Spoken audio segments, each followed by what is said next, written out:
You have just woken up as a Komodo dragon on the sun-baked slopes of Komodo Island. For the next 3 hours, you're going to ambush a water buffalo with slow venom, battle a rival dragon in a tail whip clash, and even raid moonlit sea turtle nest sand. None of this will be easy, so good luck. But before we dive into this journey of a Komodo dragon, I'd appreciate it if you could subscribe, like the video, and leave a comment telling me where you're listening from and which animal you'd like me to cover next. Now, let's begin this epic adventure together. The first whisper of light finds you where darkness left you, 3 feet beneath the surface of Komodo Island's sun-baked earth. Your burrow cradles you in perfect stillness, a sandy tomb that holds yesterday's warmth like a gentle promise. The temperature here never varies more than a degree or two, a constancy your cold blood craves after millions of years of evolution have taught your kind that survival begins with the simple art of staying warm. You feel the change before you see it. Somewhere above, photons are painting the scrubland in amber and gold, and though your eyes remain closed, your body knows. Every scale along your massive frame begins to register the subtle shift as heat seeps downward through layers of sand and stone. It's a sensation humans could never comprehend, this deep, cellular awareness of thermal gradients, this ancient conversation between your body and the earth itself. Your tongue flicks once, twice, sampling the stale air of your burrow. Even here, buried and protected, information flows across your forked tongue's chemical receptors. The faint trace of your own musk, yesterday's territorial markers, the lingering scent of that water buffalo carcass you abandoned 2 days ago when the meat turned too rank even for your iron stomach. Your world exists first in molecules, in invisible trails of meaning that paint reality more vividly than any human's eyes ever could. The sand shifts as you begin your emergence. 9 feet of prehistoric patience unfolds with deliberate care, no sudden movements, no wasted energy. Your ancestors learned long ago that haste belongs to prey animals, to creatures that live their lives in panic. You are something else entirely. You are time-made flesh, patience carved from scale and sinew. Your massive head breaks the surface first, golden eyes opening to drink in the dawn. The scrubland stretches before you in endless repetition, thorny shrubs punctuated by ancient trees, volcanic rock formations that jut from the earth like monuments to the fire that built these islands. Everything here speaks of extremes, of a landscape that kills the weak and rewards only the most perfectly adapted. The sun hasn't yet cleared the eastern ridgeline, but its approach announces itself in a dozen subtle ways. The air temperature rises by fractions of degrees. Insects begin their morning chorus, a symphony of survival that will crescendo and fade as the day's heat builds toward its merciless peak. Somewhere in the distance, a yellow-crested cockatoo calls out its territorial claim, and you file this information away with the automatic precision of a creature that has learned to notice everything. Your body emerges fully now, nearly 200 pounds of muscle and armor that moves with surprising grace across the uneven ground. Each step is placed with consideration, massive claws finding purchase on stone and root. You are not built for speed. Your top sprinting pace would barely outrun a jogging human, but speed was never the point. You are built for certainty, for the kind of patient inevitability that makes other creatures nervous without quite understanding why. The first direct sunlight touches your back, and something deep in your brain releases a flood of contentment. This is the moment your kind has waited for across 65 million years of dawn awakenings. Your scales, dark as volcanic glass, drink in the radiation with an efficiency that would make any solar engineer weep with envy. Within minutes, you feel your core temperature begin its slow climb toward operational warmth. You find your morning's first basking spot with the easy familiarity of long practice, a flat expanse of volcanic rock that faces east, positioned to catch the sun's first offering and hold it close. The stone beneath your belly radiates yesterday's stored heat, creating a perfect thermal sandwich that warms you from both sides. Your heart rate, sluggish from the cool night, begins to quicken as your metabolism awakens. Here, draped across sun-warmed stone like some impossible piece of living jewelry, you begin the day's first great meditation. Basking is not mere laziness, it is engineering. Every degree of temperature gain translates to increased muscle efficiency, faster reflexes, improved digestion. You are solar-powered, a biological machine that runs on starlight converted to heat. The wind shifts, bringing new information. Salt air from the southern coast, where fishing boats sometimes anchor overnight. The green scent of rain-fed vegetation from the highlands. Something else unfamiliar, requiring investigation. Your tongue flicks again, more purposefully now, as you begin to build the day's first scent map. Each chemical signature gets filed away in a mental library that rivals any computer for its precision and recall. A gecko skitters across the rocks nearby, and your eyes track the movement with automatic interest. Not worth the energy expenditure of pursuit, but worth noting. Everything is worth noting. In a world where your next meal might be days or weeks away, where the difference between eating and starving can hinge on a single moment of opportunity, attention to detail isn't just useful, it's survival itself.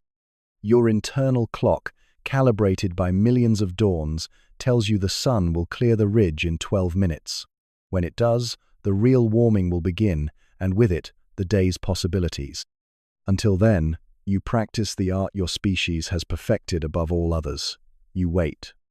Not with impatience or anxiety, but with the serene confidence of something that has learned patience so thoroughly it has become a form of power. The morning air carries promisescence that speak of deer paths and wild pig wallows, of territorial boundaries that might need reinforcing, of opportunities that will unfold according to their own ancient rhythms. You are ready for all of it, or none of it. Ready, most of all, to let the day teach you what it has to offer, one carefully measured breath at a time. Scenting the savannah. Your body temperature has climbed past the threshold where movement becomes pleasure rather than effort. The stone beneath you radiates warmth like a living thing, and your muscles respond with the fluid readiness of a predator awakening. It's time to read the morning's news, written in molecules across the landscape. You rise with deliberate care, testing each muscle group as blood flow optimizes throughout your frame. Your tongue begins its real work, now not the sleepy sampling of your awakening, but the focused investigation that will map your territory's overnight changes. Each flick draws invisible information across specialized receptors, painting reality in chemical gradients your human observers could never imagine. The acacia scrub stretches before you in familiar patterns, but familiarity breeds precision, not complacency. You know every bush, every game trail, every termite mound within your territory's boundaries, but knowing the landscape and reading its daily stories are entirely different skills. Tonight's rain has washed some scents clean while concentrating others. Morning dew has lifted molecular trails into perfect suspension, creating a three-dimensional library of information that hangs in the still air. Your first steps carry you along the ridge's natural contour, following paths worn by generations of your kind. These are not random wanderings, but purposeful investigations, each route chosen to maximize information gathering while minimizing energy expenditure. Your ancestors learned efficiency the hard way, in lean seasons when a single wasted calorie could mean the difference between survival and starvation. The scent of rot reaches you first complex, layered, speaking of opportunities and timing. Your head swings toward its source, with the automatic precision of a compass needle finding magnetic north. 40 meters downslope, beneath a cluster of thorny shrubs, something has died recently enough to be interesting. Your chemical analysis is instantaneous and comprehensive. Wild pig, adult female, dead less than 18 hours, already claimed by something smaller. You file this information with professional interest but no immediate urgency. The carcass represents backup resources, insurance against future hunger, but your metabolism doesn't require daily feeding. Unlike the mammals that share your territory, creatures enslaved by their warm blood's constant energy demands you can afford to be selective, to wait for opportunities that match your efforts precisely. Moving deeper into the scrubland, your tongue samples air currents with metronomic regularity. Each investigation builds upon the last, creating a constantly updating map of your domain's chemical geography. Here, the musk-heavy trail, where yesterday's deer procession passed. There, the faint but unmistakable signature of a rival dragon, a younger male whose scent carries undertones of nervous aggression. The rival's trail is 3 days old, already fading, but you follow it anyway with the thoroughness of a detective. Territory maintenance isn't about dramatic confrontation sites, about information, about knowing who passes through your domain and when. The young male's path speaks of uncertainty, of someone testing boundaries without quite crossing them. His scent markers are sparse and defensive, the chemical equivalent of nervous laughter. You pause beside a sun-bleached termite mound where his trail intersects with something more interesting: water buffalo. The scent is fresh, complex with stress hormones and the dusty smell of disturbed earth. Your analysis reveals a small herd, probably 5 or 6 animals, moving through your territory sometime after midnight. Their trail leads northeast, toward the seasonal ponds where they'll shelter during the day's heat. This is information worth having. Water buffalo represent the ultimate prize-enough meat to sustain you for weeks, but only if approached with perfect timing and positioning. Your brain begins calculating distances and travel times, weighing the energy cost of investigation against potential rewards.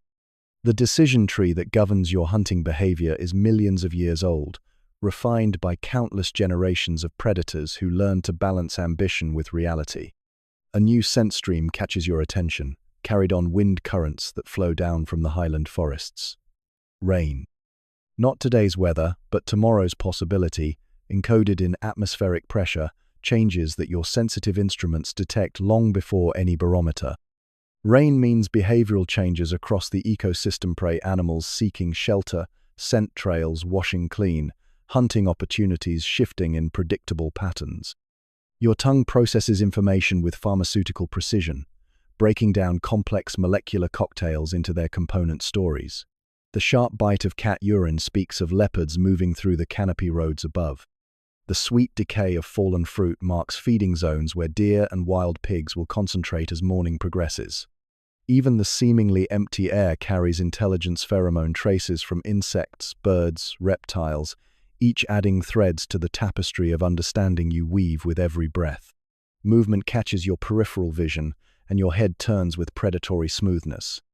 A palm-sized lizard freezes on a nearby rock, its own survival instincts screaming warnings about the ancient danger you represent.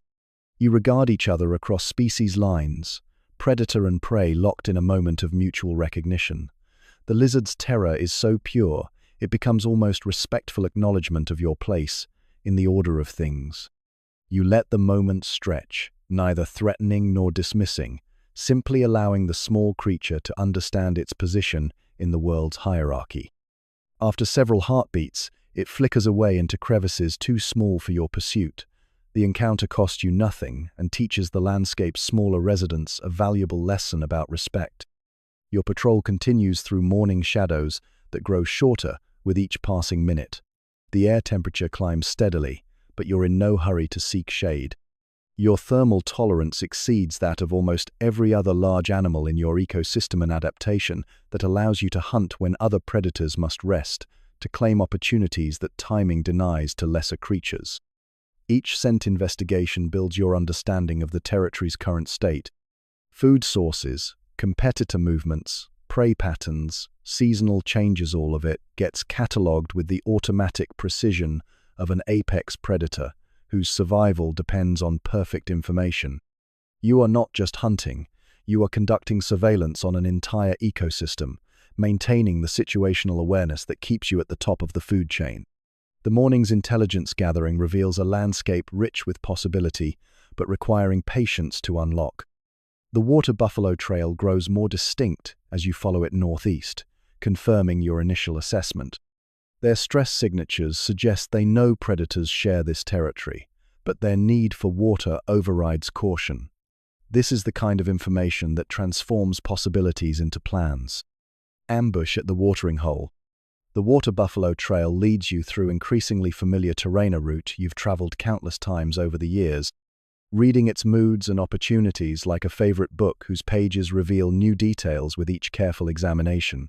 The path winds northeast, through stands of lontar palms and clusters of thorny shrubs, following the landscape's natural contours toward the seasonal depression where rainwater collects in pools that sustain life during the dry months.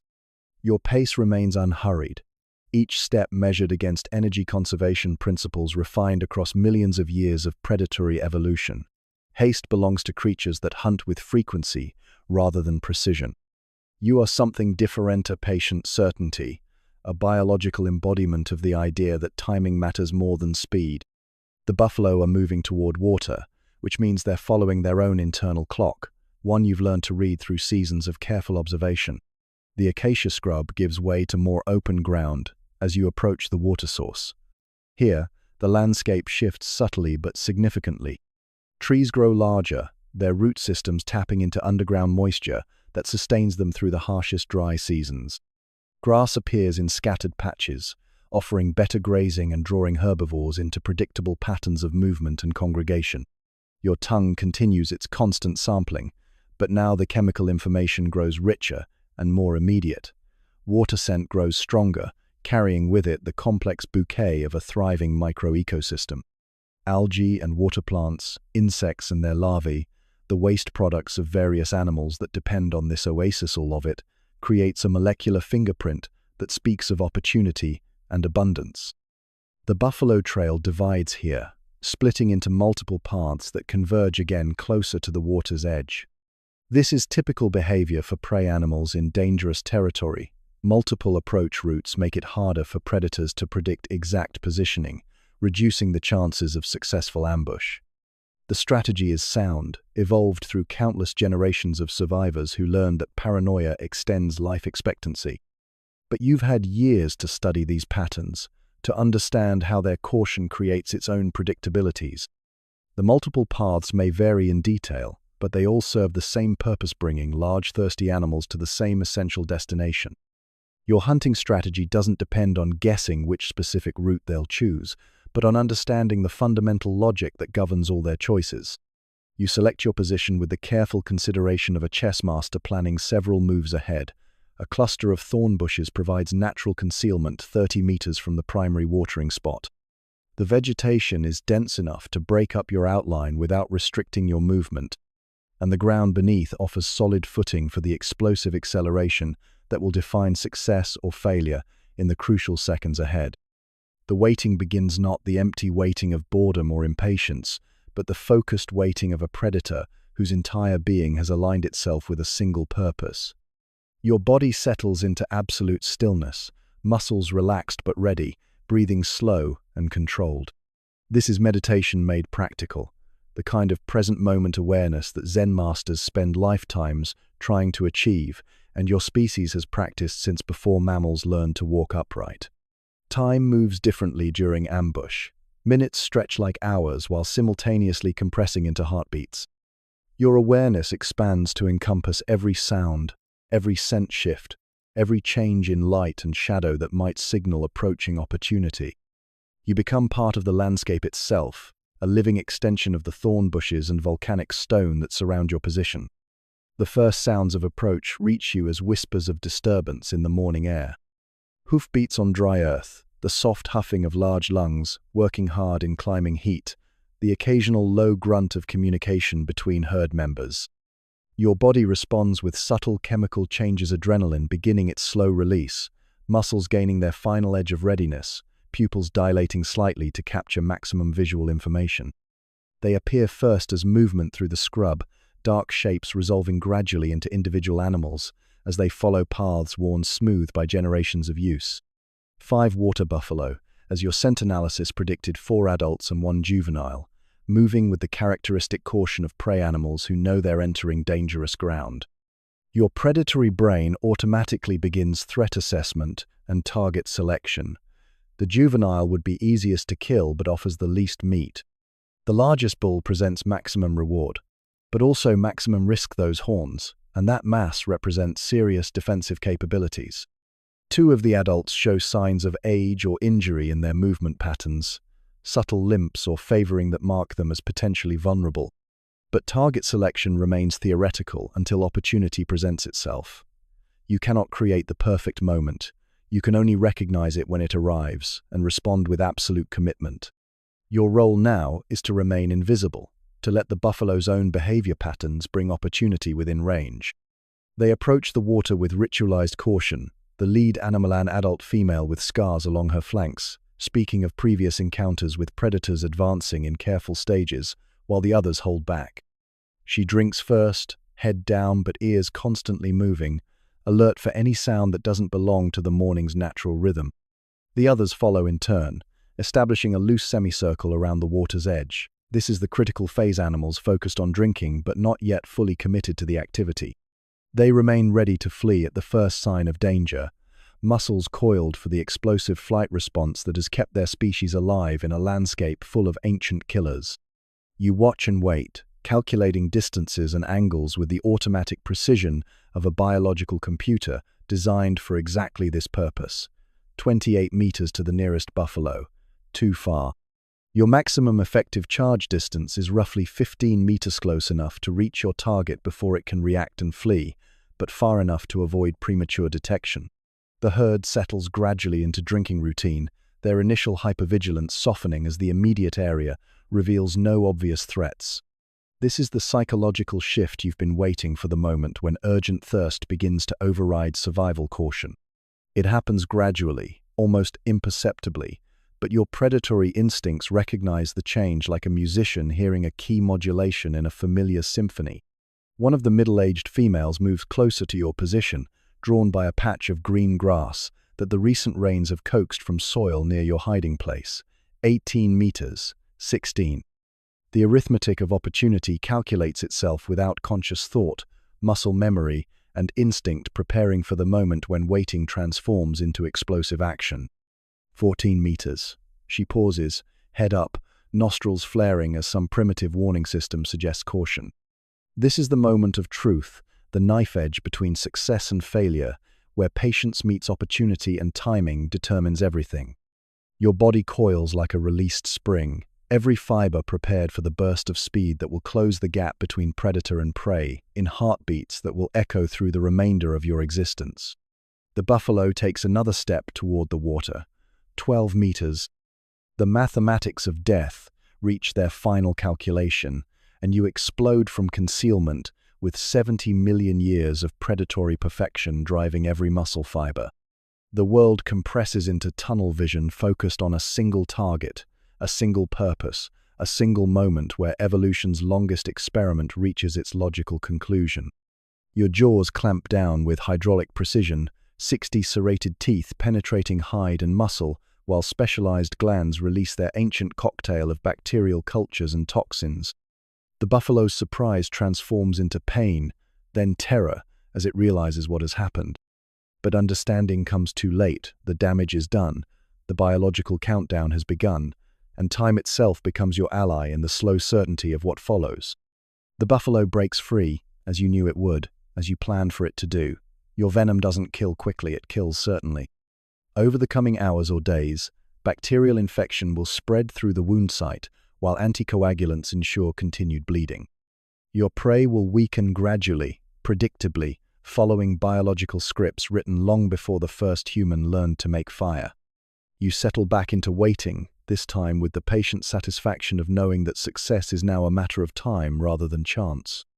Somewhere ahead of you, a water buffalo carries death in its bloodstream, and all you need to do is follow at a respectful distance until mathematics completes its grim equation. Basking. Digestion. The buffalo's trail is easy to follow now, marked not just by hoof prints and broken vegetation, but by the metallic scent of blood and the increasingly erratic pattern of an animal beginning to understand that something fundamental has changed in its relationship with the world. You maintain your distance, perhaps 50 meters behind, close enough to track but far enough to avoid triggering the desperate flight response that might carry your prey beyond your territory's familiar boundaries. The chase, if it can be called that, unfolds with the inevitability of a mathematical proof. Your venom works with bacterial precision, each component designed by millions of years of refinement to achieve maximum efficiency. The anticoagulants prevent the wound from sealing, ensuring steady blood loss that will weaken your prey over time. The tissue-destroying enzymes begin their microscopic feast, breaking down cellular structures and creating the perfect environment for the cocktail of pathogenic bacteria that your saliva delivers with every bite.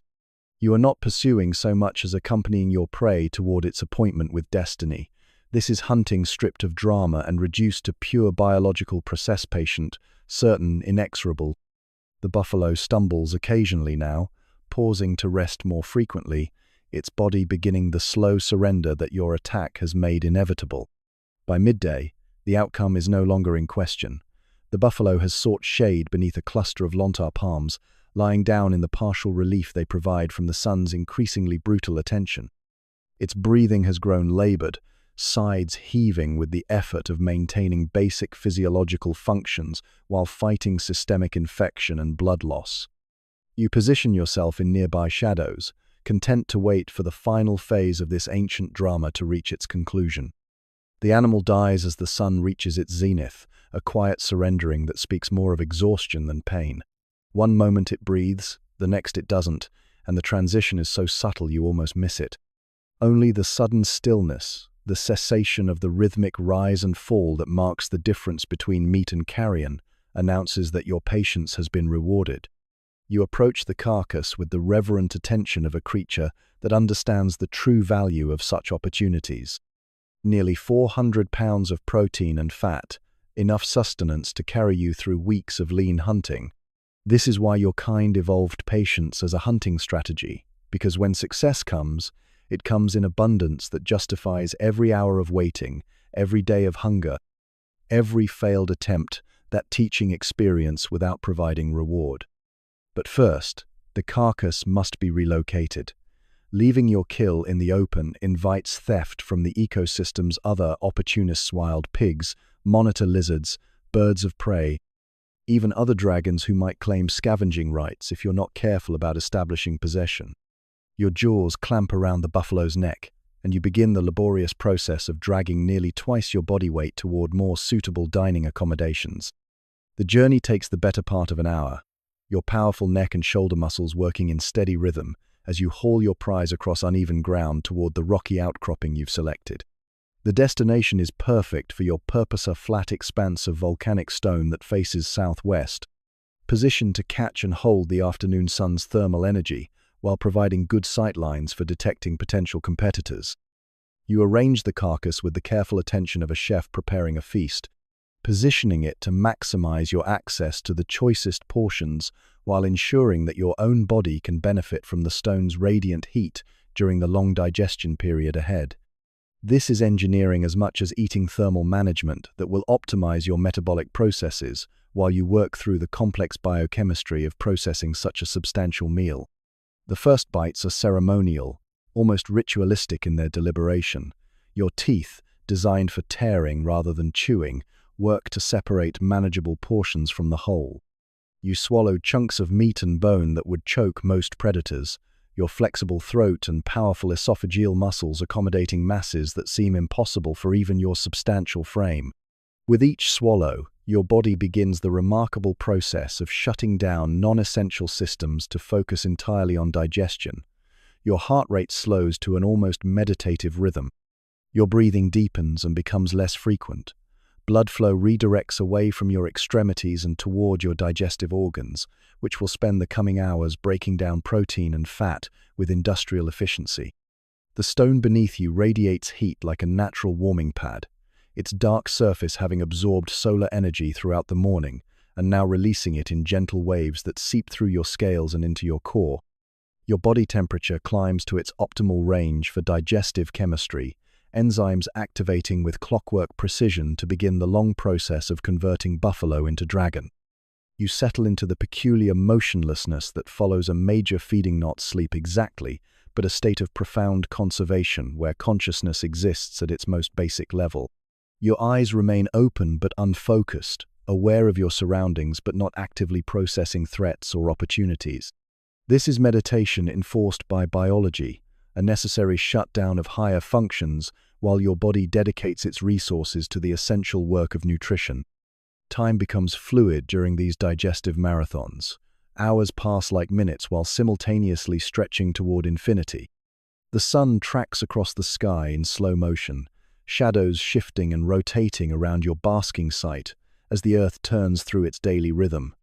You are dimly aware of these changes but participate in them only as a passive observer, your attention turned inward to the complex biochemistry unfolding in your gut. Small scavengers begin to appear, drawn by the scent of fresh meat and the opportunity to claim whatever scraps your feeding might provide. Flies arrive first, their buzzing forming a constant background chorus that speaks of abundance and opportunity. Beetles follow, then ants, creating a miniature ecosystem centered around your dining room. A pair of yellow-crested cockatoos lands nearby, intelligent eyes assessing the situation with the calculating gaze of creatures that have learned to profit from predatory success. They maintain a respectful distance, understanding instinctively that even a motionless dragon represents potential danger, but their presence indicates their willingness to wait for opportunities. You tolerate these hangers-on with the benign indifference of a creature secure in its position at the ecosystem's apex. Some of them, particularly the smaller scavengers, actually provide useful services, cleaning parasites from your scales and removing debris that might otherwise require your attention. It's a relationship that benefits everyone involved, predator and scavenger alike, finding advantage in cooperation. The afternoon heat builds toward its daily crescendo, but your thermal tolerance allows you to remain comfortable in conditions that would drive other large animals to seek shade.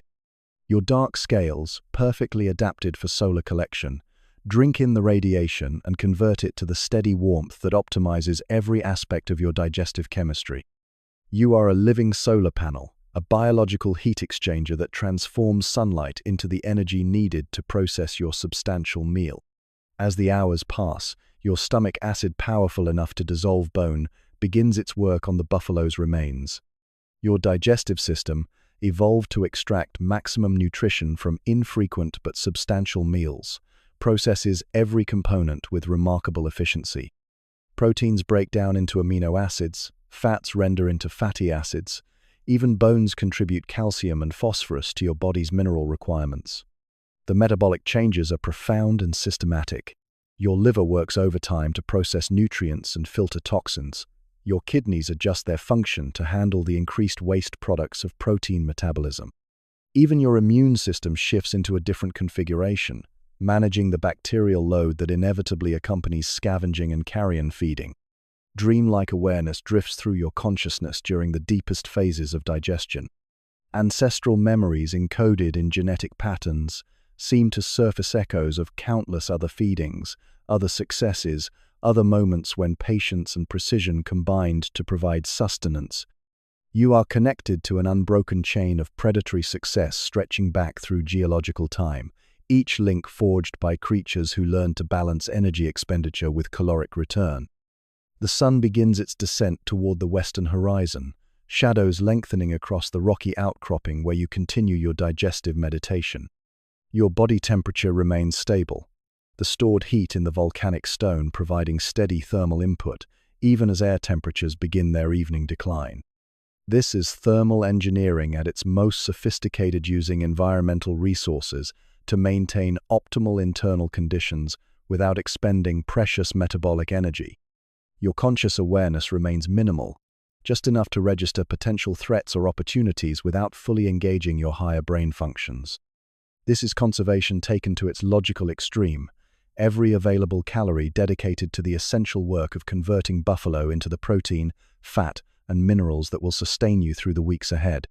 Small movements occasionally disturb the general stillness, the adjustment of a limb to maintain optimal positioning, the slow blink of eyes that continue their minimal surveillance duties, the almost imperceptible rise and fall of breathing, so slow it seems to belong to something geological rather than biological.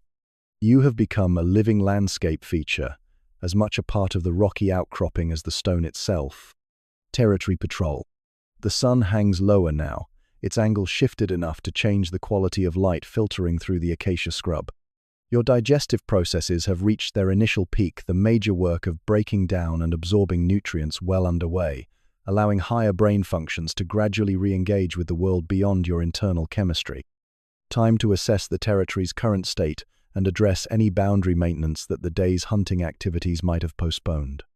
You rise with the careful deliberation of something carrying substantial cargo, your movements adjusted to accommodate the buffalo-heavy reality of your current condition. This is the peculiar physics of successful predation: temporary immobility, traded for weeks of nutritional security.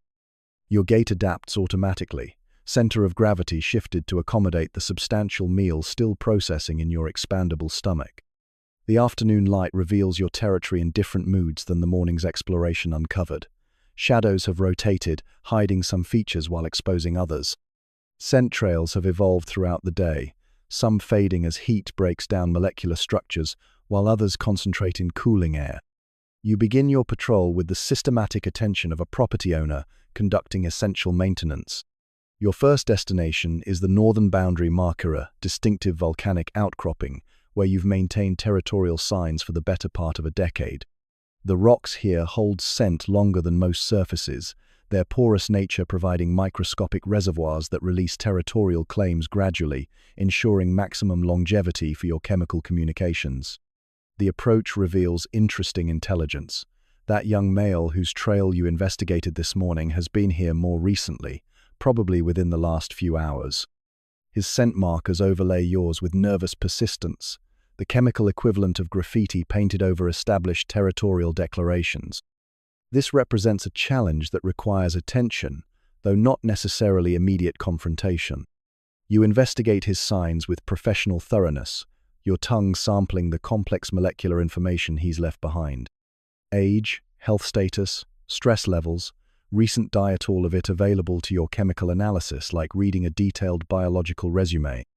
The young dragon is well fed, which suggests hunting competence, but his stress signatures indicate uncertainty about his territorial ambitions. Your response is measured and diplomatic. Rather than aggressive overmarking that might escalate territorial tensions, you add your own fresh scent markers adjacent to his, creating a chemical dialogue that acknowledges his presence while firmly asserting your own established claims. This is boundary maintenance at its most sophisticated communication that avoids the energy costs of direct confrontation while making territorial positions absolutely clear. The patrol continues along established routes that wind through your domain's natural features. Each significant landmark requires inspection and renewal posts that mark important hunting areas, claw marks scratched into suitable trees, strategic scat deposits that announce your presence to anyone investigating your territory. This maintenance work is essential infrastructure, the chemical and physical signage that maintains order in a landscape where invisible boundaries determine life and death.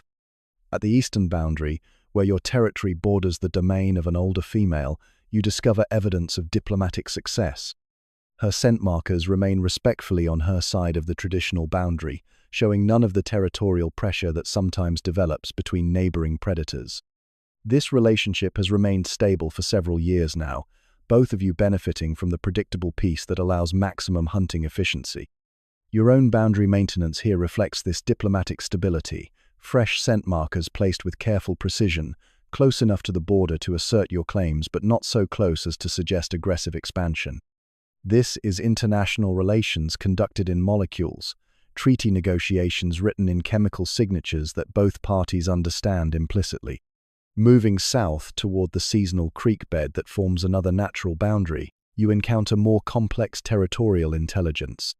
Multiple scent trails intersect here your own regular patrol routes, the established paths of various prey species, and something else that requires careful investigation.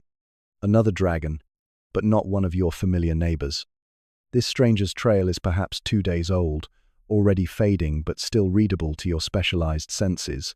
Adult male, larger than the nervous youngster but not approaching your own substantial size. His scent signatures suggest a transient rather than a territorial challenger, someone passing through rather than seeking to establish competing claims. Nevertheless, his presence represents information that needs to be documented and understood. You follow his trail for several hundred meters, reading the story of his passage through your domain. He moved with the careful respect of someone who understood he was trespassing, avoiding major hunting areas and keeping to the less desirable margins where his presence wouldn't directly challenge your resource claims. This is encouraging behavior, suggesting a mature individual who understands territorial etiquette. His trail leads toward the southern highlands, terrain that becomes increasingly unsuitable for creatures of your size and thermal requirements. This explains his transient statushes likely seeking new territory in areas where established dragons like yourself find the environmental conditions too challenging for permanent residence. His passage through your domain represents navigation rather than invasion. You mark his trail with your own scent markers, not aggressively but informationally. Future investigators, whether the transient himself or other territorial neighbors, will understand that his passage was noted and evaluated, but not considered threatening enough to require direct response. This kind of chemical communication prevents misunderstandings that might otherwise escalate into unnecessary conflicts. The patrol route curves back toward the western reaches of your territory, where the landscape opens into broader grasslands that attract large herbivores during the wet season. These areas require different maintenance strategies, less intensive scent marking, but more frequent visual surveillance to monitor prey movements and potential competitor activity. Here you encounter one of your favorite territorial landmarks, a massive baobab tree whose ancient trunk bears the claw marks of generations of dragons who have claimed this area. Your own contributions to this living monument span nearly 15 years, a historical record of your territorial tenure carved into bark that will outlive you by centuries. You add fresh claw marks below your existing scratches, the ritual satisfaction of the activity connecting you to the long chain of predators who have maintained territorial claims in this landscape. The tree's scarred surface tells stories of dominance and succession, of territorial battles won and lost, of the slow rotation of apex predators through ecological time. The afternoon light continues its gradual shift toward evening, reminding you that territorial maintenance, like all activities, must be balanced against energy conservation and thermal management. Your substantial meal provides the caloric security that makes such extensive patrolling possible, but efficiency remains important even in times of abundance. Your final patrol destination takes you to the central highlands of your territory, where a collection of termite mounds creates a distinctive landscape feature that serves as both hunting ground and territorial landmark. The termite colonies attract various prey species, making this area particularly valuable from a resource management perspective. The mounds themselves show evidence of recent activity-fresh construction, repair work on weather-damaged structures, the constant industry of social insects, creating architecture that will outlast most of the vertebrates that depend on it. You investigate several mounds with professional interest, noting which ones show signs of recent excavation by other predators seeking easy protein sources. This ecosystem within your territory requires its own form of management. You avoid disturbing the termite colonies directly, understanding instinctively that their continued productivity benefits your own long-term hunting success. The mounds attract prey animals, provide landmarks for navigation, and create microclimates that influence local weather patterns. Protecting them serves your territorial interests in ways that extend far beyond immediate hunting opportunities. As the sun approaches the horizon, you complete your patrol circuit with the satisfaction of essential maintenance accomplished. Territory inspected, boundaries reinforced, competitor activities documented and addressed, resource areas surveyed and protected. Your domain remains secure, your claims clearly established, your position in the territorial hierarchy reaffirmed through chemical communication and physical presence. The day's activities, hunting, feeding, patrolling, represent the fundamental rhythms that have governed your kind since long before mammals learned to walk upright. You are living archaeology, a successful experiment in predatory efficiency that has required no significant modifications across millions of years of environmental change. Your territory spreads around you in the golden light of approaching evening, every hectare familiar, every resource catalogued, every boundary precisely defined. Tomorrow will bring new opportunities and new challenges, but tonight you rest secure in the knowledge that your domain remains yours, defended and maintained according to protocols refined across geological time. The ancient cycle continues, patient and certain as the turning of the earth itself. Rival in the scrub. The morning heat shimmers across the thorn bush when you first catch his scent. Another male, perhaps 8 feet from nose to tail tip, has wandered into what you consider your domain. The wind carries his musk mixed with the metallic tang of old blood he's been feeding recently, which means he's strong, confident, dangerous. You pause beneath the skeletal remains of a tamarind tree, tongue flicking out to taste more of his presence in the air. Each sample tells you more about this intruder. He's mature, probably close to your own age of 15 years. His territorial markings are fresh, scraped deep into the red earth near a cluster of rocks that you've used as a lookout point for the past 3 months. This is not a young dragon seeking safe passage through your territory. This is a challenge. The scrubland stretches before you in waves of brown and gold, punctuated by the occasional green splash of a surviving shrub.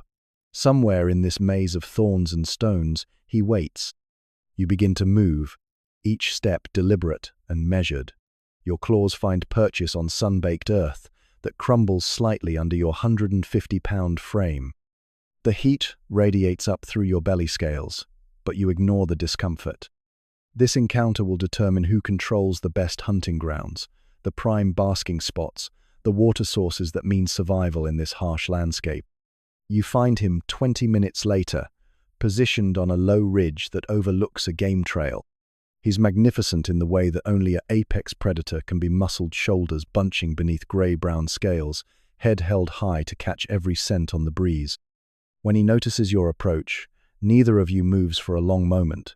You study each other across 30 feet of rocky ground, two ancient killing machines taking each other's measure. The first display begins almost ceremonially. He raises himself higher on his powerful legs, making his already impressive bulk appear even more substantial. His throat pouch inflates slightly, catching the light in a way that emphasizes the yellow-orange coloring beneath his chin.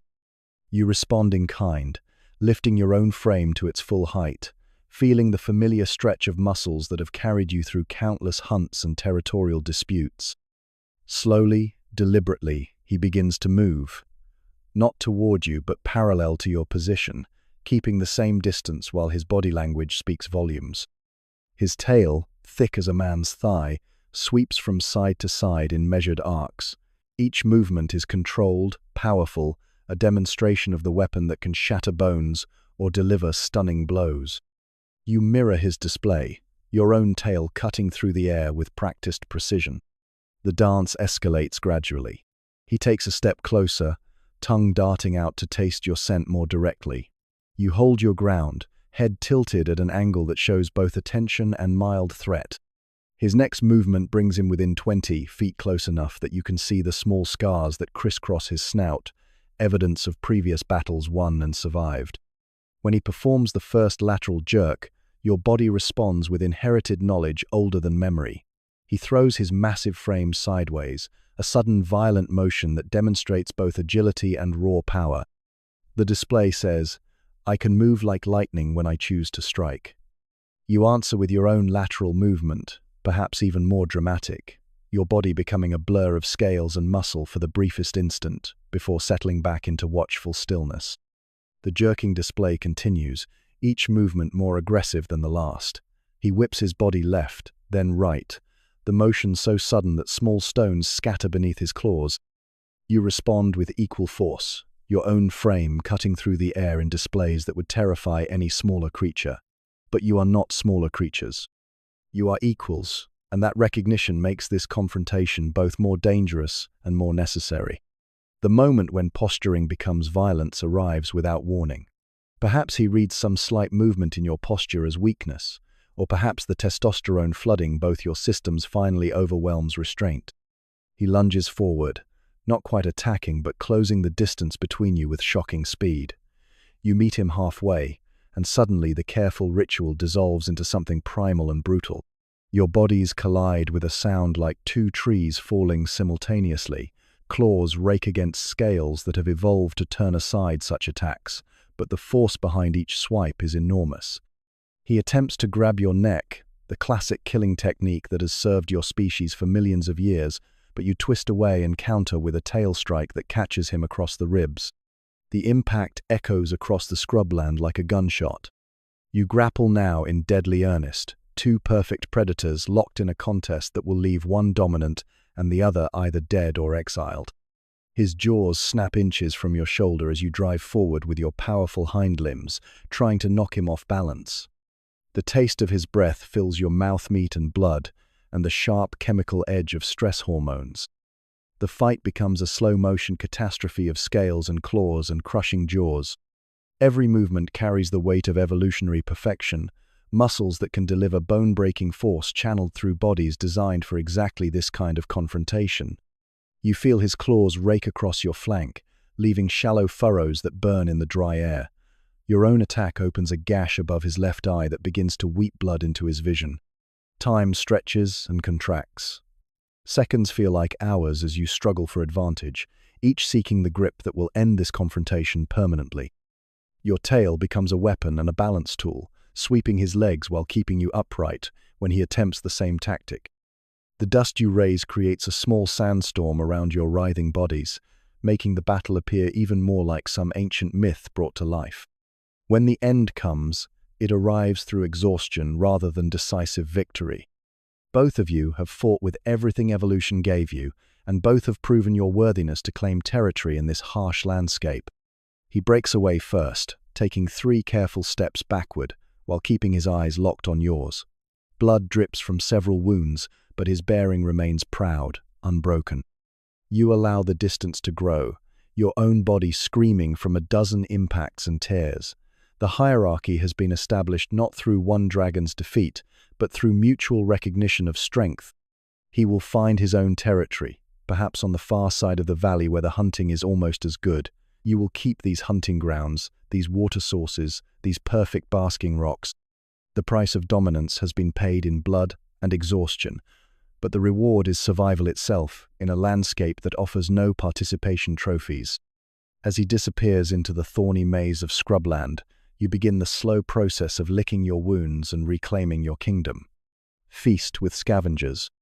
3 days have passed since your territorial battle, and the morning sun finds you returning to the site of your last successful hunt. The young wild boar you brought down near the dry riverbed has been ripening in the heat, and your sensitive nose tells you the meat has reached perfect tenderness. But you are not the only one who has discovered this feast. The carcass lies partially concealed beneath a fallen log, exactly where you cached it after your initial feeding. Your powerful jaws had opened the body cavity on the first day, consuming perhaps 30 pounds of the choicest organs and meat before the midday heat drove you to seek shade. Now, returning with the deliberate hunger of a creature who can fast for weeks but chooses to feast when opportunity presents itself, you find that your dinner table has acquired uninvited guests. 2 smaller monitor lizards, perhaps 3 feet in length, scatter as you approach. These are your distant cousins, scaled-down versions of your own magnificence, and they know better than to challenge your claim to the carcass. They retreat to a respectful distance, settling into the patient stillness that characterizes scavengers everywhere. Their dark eyes remain fixed on you and the feast, waiting for the moment when you will be satisfied enough to allow them their turn at the remains. Above, black kites wheel in lazy circles, their keen eyes marking your return to the kill. These birds have followed the scent of death from miles away, and they too understand the hierarchy of the feast. They will wait for you to take your fill, then compete with the smaller monitors for whatever scraps remain. This is the ancient order of things, written into the behavior of every scavenger species that has learned to follow the great predators. You circle the carcass once, testing the air for any sign that another large predator has claimed your kill in your absence. The scents tell you only of the smaller visitors who have nibbled at the edges but dared not disturb the main body of your cache. Satisfied that your property rights remain intact, you settle into position beside the pig and begin the serious business of feeding. Your jaws are evolutionary masterpieces, hinged and muscled to deliver crushing force that can snap the leg bones of water buffalo. When you bite down on the boar's ribcage, the sound carries across the scrubland like breaking kindling. The bones splinter and crunch between your teeth, releasing marrow and blood that floods your mouth with rich nutrition. This is food as pure energy, protein and fat that will fuel your massive frame through the coming weeks. The smaller monitors creep closer as you feed, drawn by the sounds and smells of the feast but still maintaining careful distance. One of them, bolder than its companion, ventures within 10 feet of your position. You pause in your feeding to fix it with a steady stare, jaws still dripping with blood and tissue. The smaller lizard freezes instantly, reading the clear message in your gaze. This is still your kill, your feast, your domain. But you are not needlessly aggressive toward these lesser scavengers. They serve a purpose in the ecosystem of death and consumption that surrounds every successful kill.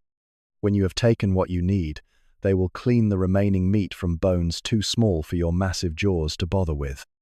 The kites will pick at sinews and scraps, and eventually the ants and beetles will reduce everything to clean bone that will bleach white under the endless sun.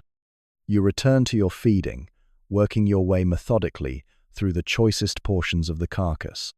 Your throat can expand to accommodate chunks of meat that would choke smaller predators, and you swallow sections of ribcage whole, feeling them slide down into your powerful stomach where acid strong enough to dissolve bone will continue the digestive process.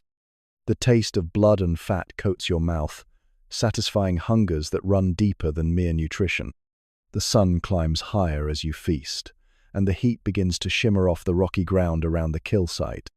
Flies arrive in increasing numbers, drawn by the scent of exposed meat and the promise of places to lay their eggs. They buzz around your head in clouds, but you ignore them with the stoic patience of a creature that has dealt with such annoyances for millions of years of evolution. After an hour of steady feeding, you have consumed nearly 40 pounds of meat and bone. Your belly bulges slightly with the load, and the familiar satisfaction of a successful hunt settles over your mind like a warm blanket. This is what your body was designed for: the patient hunt, the explosive moment of the kill, and the leisurely consumption of the rewards. You move away from the carcass slowly, each step deliberate and dignified. The smaller monitors watch your retreat with keen attention, waiting for the moment when etiquette will allow them to approach the remains. You settle onto a flat rock perhaps 20 feet from the kill, close enough to defend your property if necessary, but far enough to signal that the secondary feeders may now approach. The transition happens with the smooth choreography of countless such scenes played out across evolutionary time. The smaller monitors advance cautiously, testing your mood with every step.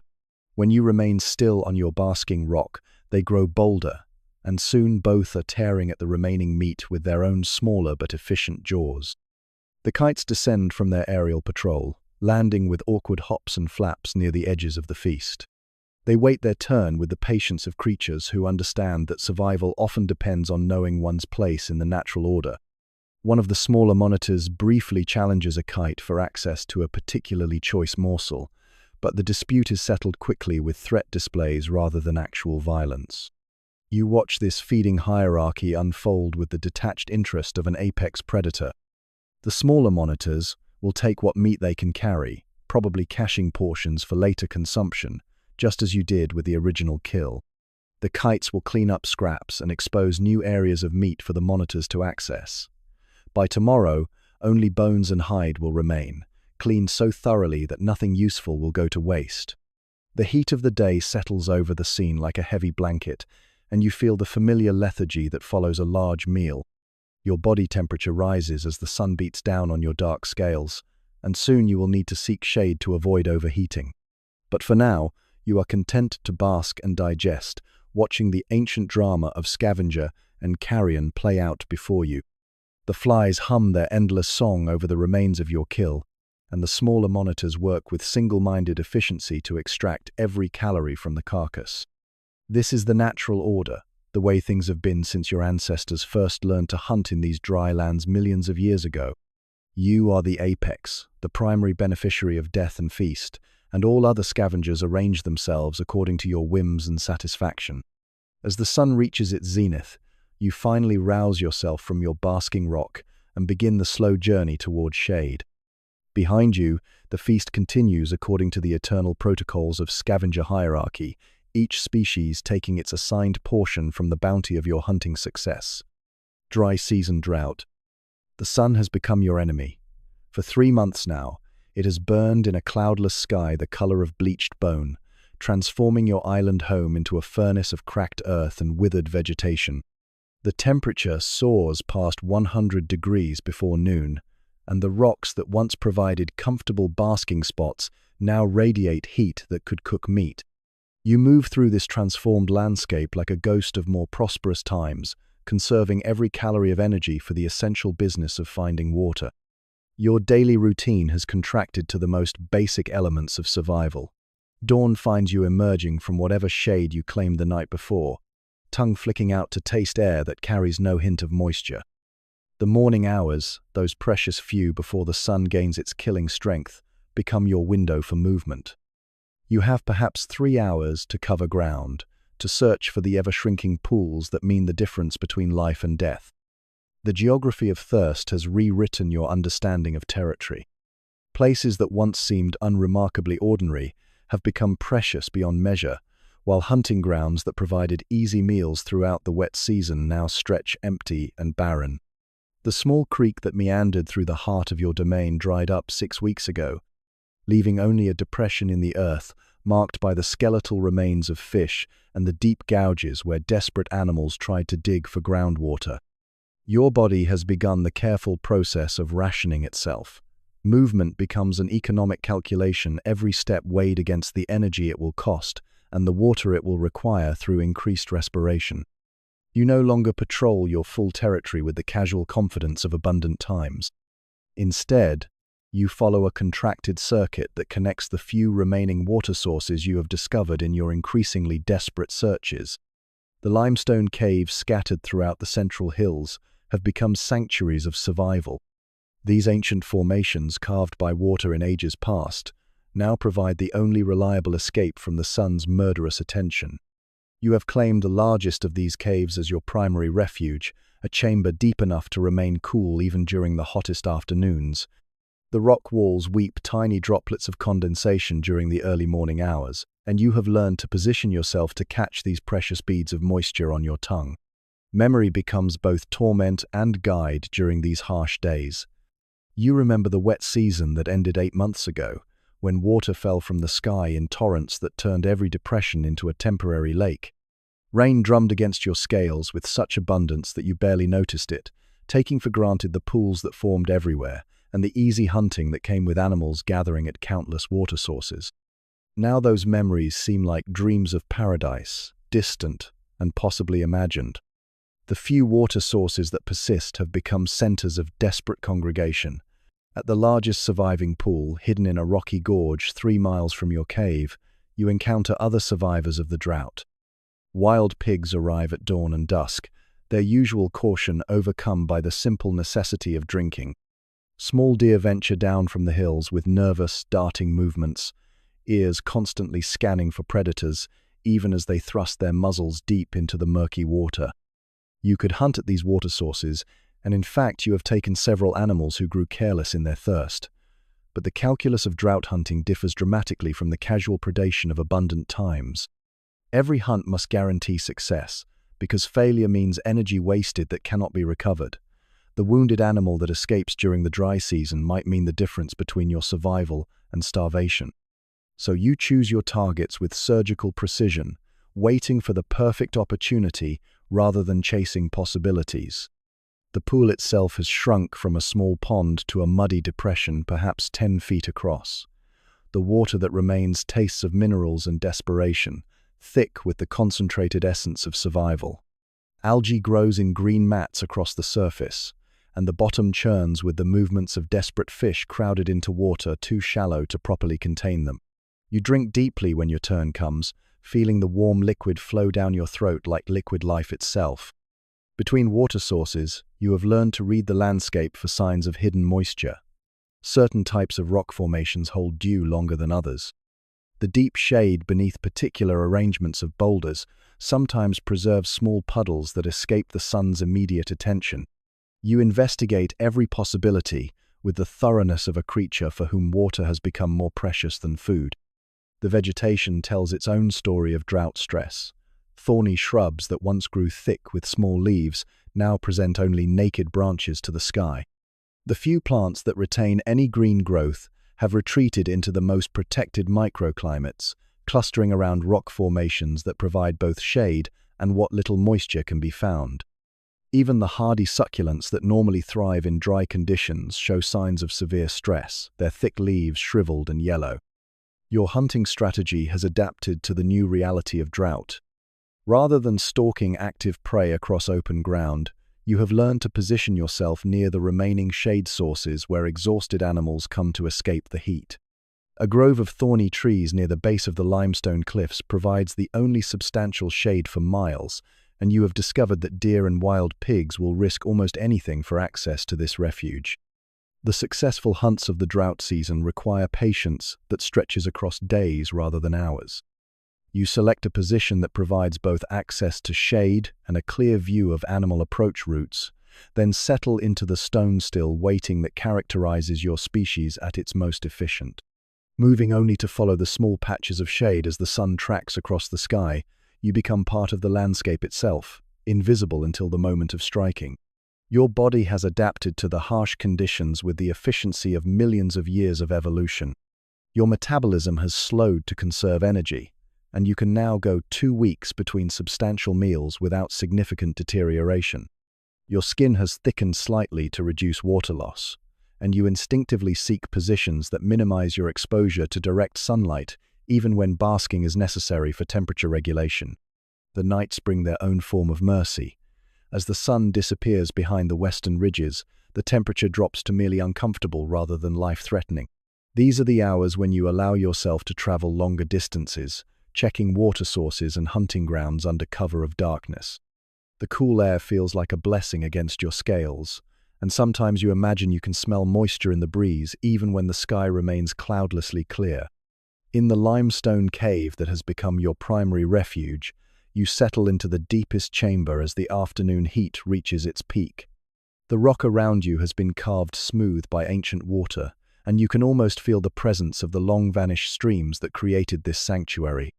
Here, in the cool darkness, you enter a state that is neither sleep nor full wakefulness, conserving energy while remaining alert to any change in conditions that might signal opportunity or danger. The drought will end eventually. Your genetic memory carries the certainty of cycles, wet seasons following dry, abundance eventually replacing scarcity. But until that time comes, you have become a master of endurance, a creature perfectly adapted to squeeze life from a landscape that seems determined to provide none. Every day survived is a victory. Every successful drink from a shrinking pool is a triumph against the pitiless mathematics of survival in a world where water has become more precious than blood. Saltwater swim. The decision to enter the ocean does not come easily. For 3 days, you have positioned yourself on the rocky headland that overlooks the channel separating your island from the smaller islet visible across a mile of dark water. The drought has reduced your home territory to a collection of barely adequate resources, while your sensitive nose carries tantalizing scents from across the water, the smell of seabird colonies, the musk of animals that might provide easier hunting than the increasingly scarce prey on your own island. The morning you finally commit to the crossing arrives with unusual cloud cover that promises to keep the sun's heat from becoming lethal during the extended exposure of an ocean swim. You make your way down the steep cliff face with careful deliberation, claws finding purchase on rock that crumbles slightly under your weight. The sound of waves grows stronger as you descend, salt spray occasionally misting across your scales with the alien sensation of moisture that carries no promise of drinking water. At the water's edge, you pause for long minutes, tongue flicking out to taste the salt-heavy air. The ocean is a foreign element to a creature designed for terrestrial dominance, but it is not entirely unknown. Your species has island-hopped across this archipelago for thousands of years, and swimming ability runs in your genetic code like a half-remembered dream. Your ancestors crossed far greater distances than the channel that stretches before you now. The first contact with seawater sends a shock through your nervous system. The liquid is warm from the tropical sun, but its salinity creates sensations unlike any freshwater experience. You wade forward slowly, feeling the sand and coral fragments shift beneath your claws as the water rises past your belly. Each step takes you deeper into an environment where your usual advantages of size and strength become secondary to more fundamental concerns of buoyancy and navigation. When the water reaches your chest, you make the transition from walking to swimming with surprising grace. Your powerful legs, designed for explosive hunting strikes on land, prove equally effective as swimming appendages. Your tail, that devastating weapon capable of breaking bones, becomes a rudder and propulsion system that drives you forward through the waves with steady, rhythmic strokes. Your body settles into the water with the efficiency of evolutionary engineering.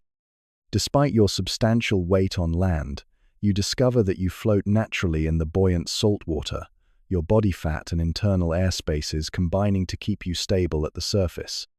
Your nostrils seal automatically when waves wash over your head, an adaptation that allows you to breathe normally even when the ocean occasionally claims temporary possession of your airways. The swimming technique that emerges feels both foreign and familiar.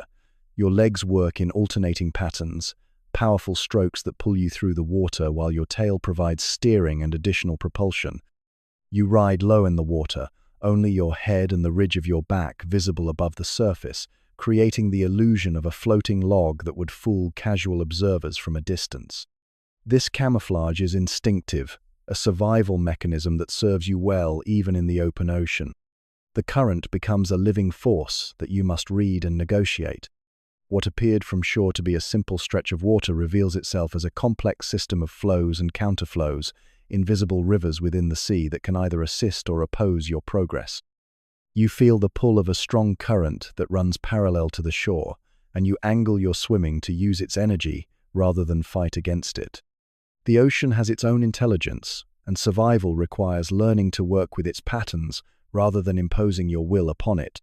Halfway across the channel, you encounter your first real test of ocean navigation. A series of larger waves, perhaps stirred up by distant weather systems, begins to buffet your swimming form. Each wave lifts you several feet before dropping you into the trough that follows, creating a roller coaster effect that would disorient creatures less adapted to maintaining spatial awareness. You adjust your breathing rhythm to match the wave pattern, taking deeper breaths on the crests and conserving air in the troughs. The salt water carries information that your terrestrial experience cannot interpret. Scents of deep ocean fish, seaweed forests growing far below your swimming path, and the chemical signatures of currents that have traveled thousands of miles all flood your sensitive olfactory system. You filter through this oceanic babble for the information that matters most: the growing scent of your destination island, now close enough that individual smells of vegetation and animal life begin to reach you. Your swimming muscles, working harder than they have ever worked on land, begin to burn with the familiar ache of extended exertion. But your stamina, built through years of patient hunting and territorial patrol, proves equal to the demands of ocean crossing. You maintain a steady rhythm, each stroke powerful but economical, designed to carry you the full distance rather than provide explosive speed over short distances. Marine life begins to notice your passage through their domain. Small fish dart away from your swimming form, their silver sides flashing in the filtered sunlight that penetrates the ocean surface. You glimpse larger shadows moving in the deeper water below, perhaps sharks or rays, investigating this unusual visitor to their realm.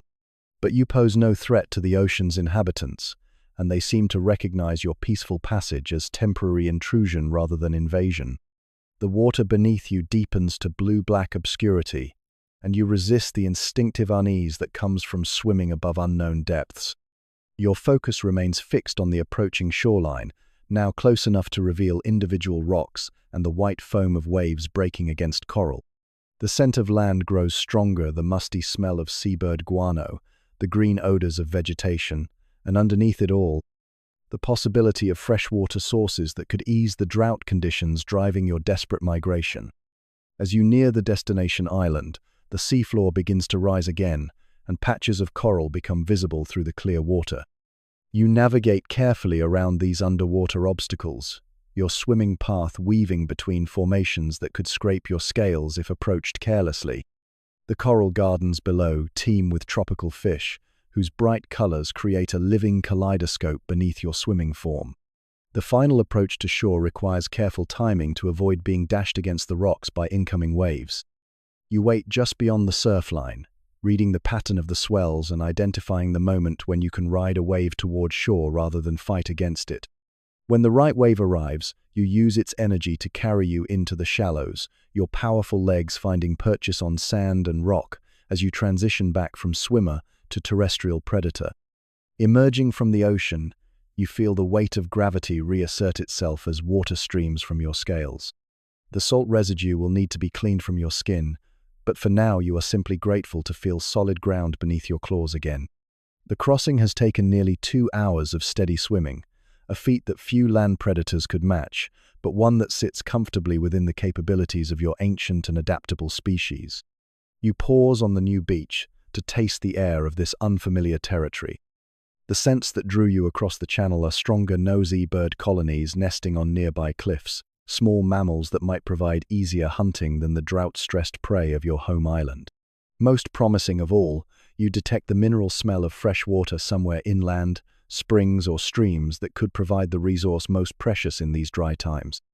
The ocean crossing has opened new possibilities for survival, but it has also reminded you of the fundamental adaptability that has allowed your species to thrive across this scattered archipelago.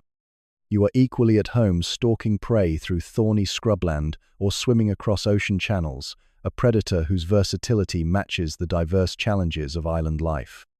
The salt water still drips from your scales as you begin your exploration of this new hunting ground, confident that the risks of the crossing will prove justified by the opportunities that await. Nest raids. The moon hangs like a pale eye above the coastal dunes as you begin your nocturnal prowl. Tonight, the silvery light illuminates a landscape transformed by opportunity at his nesting season, and the beaches and cliff tops of your new island territory have become a banquet hall of vulnerable protein. The air carries the sharp tang of salt spray mixed with the musky scents of countless seabirds roosting on the rocky ledges above, their presence marking locations where eggs lie unguarded in simple scrapes and shallow nests. Your movement across the sand is ghost quiet despite your substantial size. Each footstep places itself with deliberate care, your claws finding silent purchase on the loose surface that would betray a clumsier predator with telltale scraping sounds.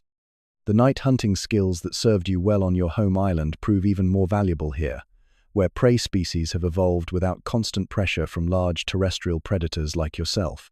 Their vigilance focuses on aerial threats, the hawks and eagles that might take eggs or chicks during daylight hours, leaving them poorly prepared for the patient stalking approach of a ground-based nightmare. The first opportunity presents itself near the high tide line, where a sea turtle has hauled herself ashore to fulfill the ancient imperative of reproduction.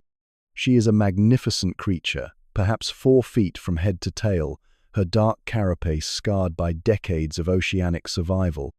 But tonight she is vulnerable in a way that the ocean never allows, committed to the slow, laborious process of excavating a nest chamber in the soft sand above the reach of normal tides.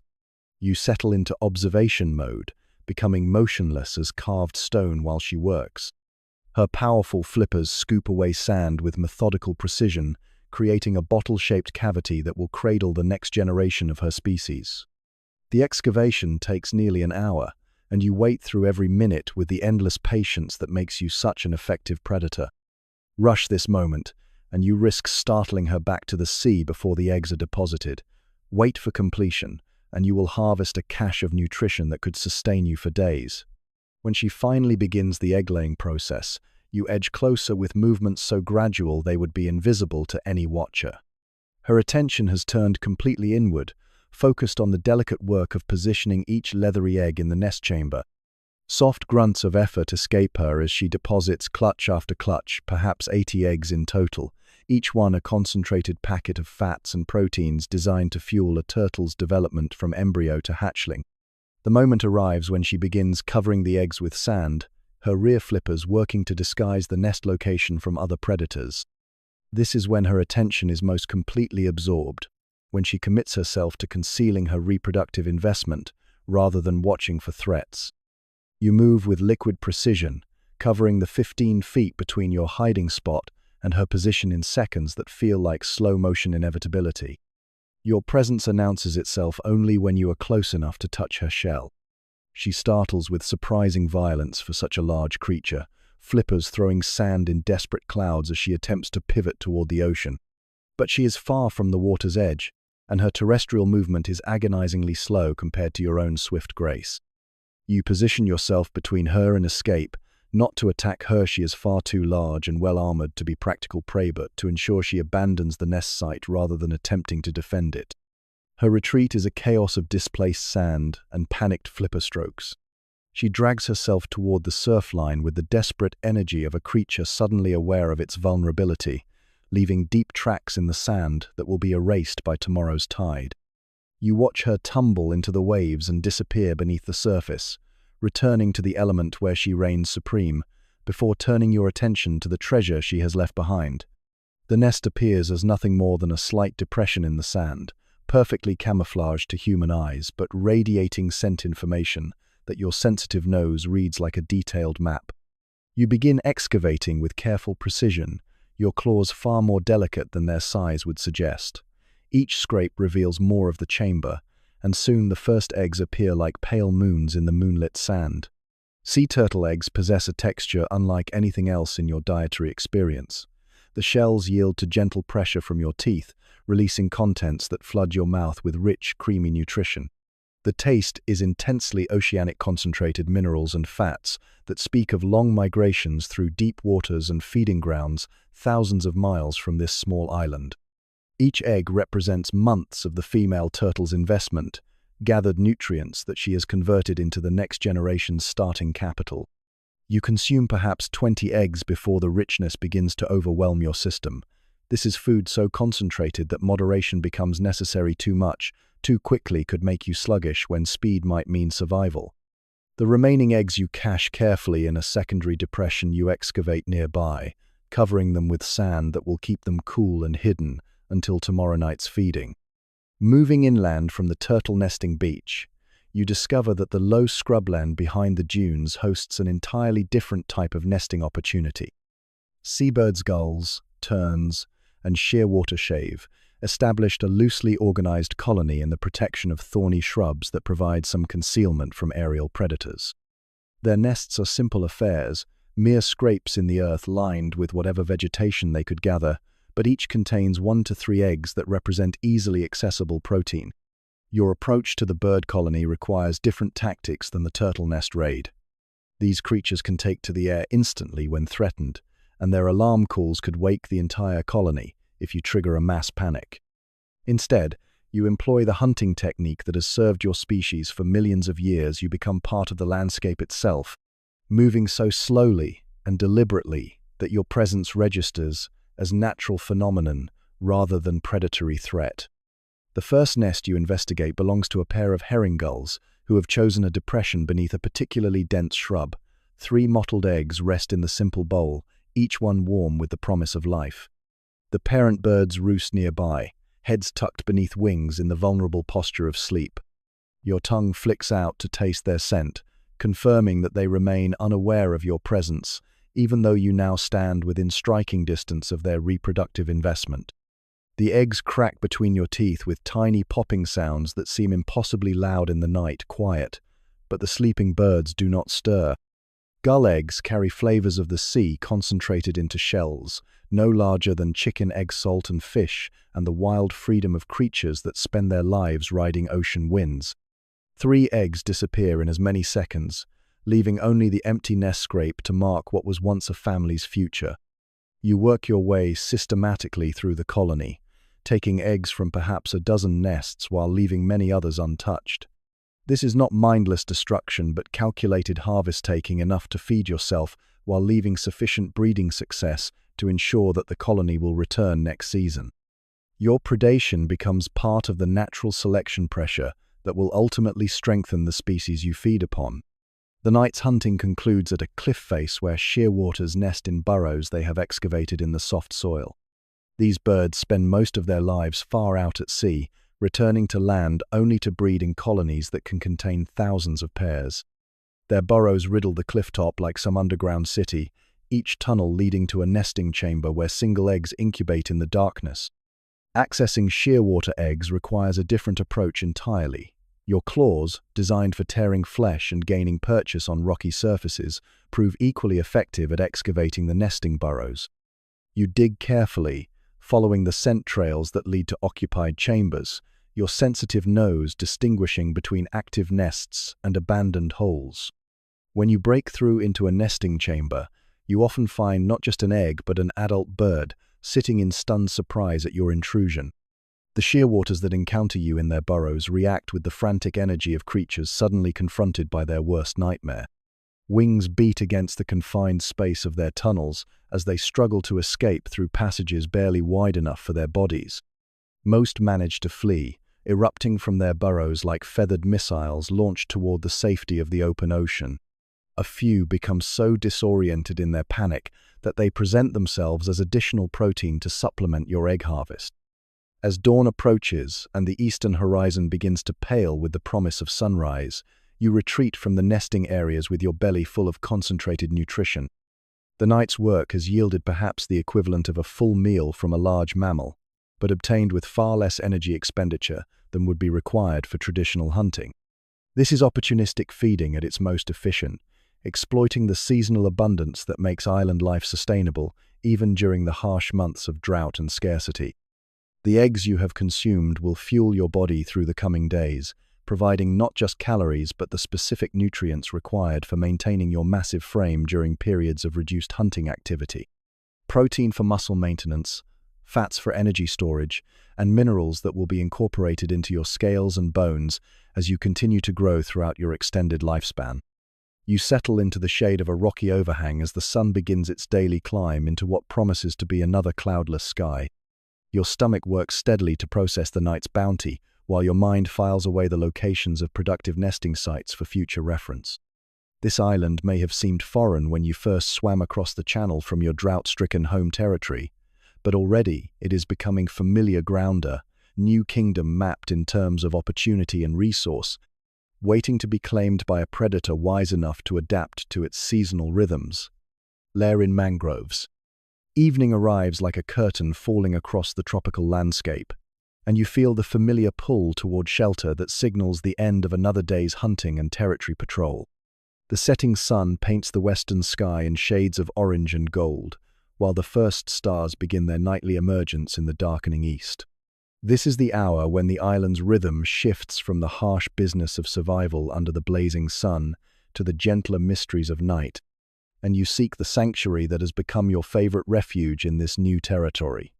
The mangrove swamp lies in a protected bay on the island's eastern shore, where freshwater streams meet the salt tide in a marriage that creates one of the world's most productive ecosystems. Here, where land and sea blur into something entirely unique, you have discovered a resting place that satisfies every requirement your ancient instincts demand of a proper lair. The location provides security, access to water, abundant prey, and the kind of environmental complexity that has sheltered your species through millions of years of evolutionary adaptation. Your approach to the mangroves follows a well-worn path that your repeated passages have begun to carve into the landscape. Through open scrubland, dotted with thorny shrubs, down a gentle slope where the soil grows increasingly dark and moist, until finally you reach the edge of the swamp where the distinctive smell of brackish water and decomposing vegetation announces your arrival at this boundary between worlds.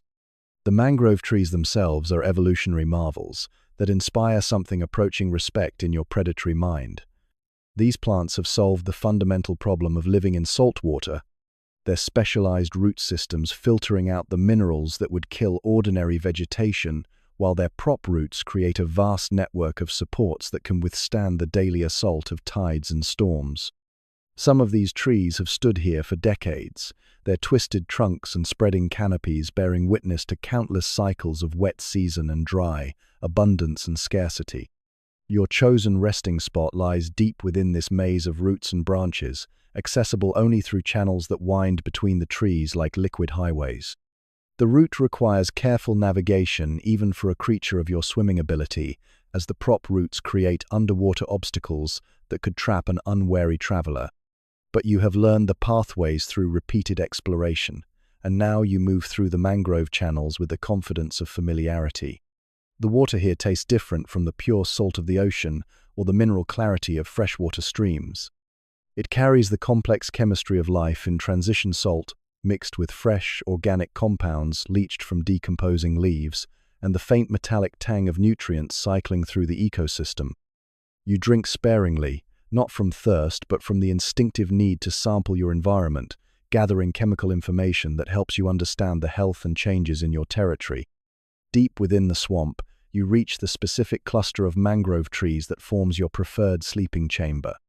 The prop roots here have grown into a natural cathedral, their intertwining branches creating spaces large enough to accommodate your substantial frame while providing security from above and concealment from all sides.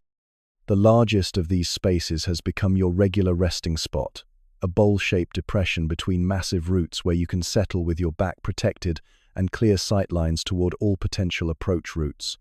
The floor of your mangrove lair consists of soft mud mixed with generations of fallen leaves in various stages of decomposition.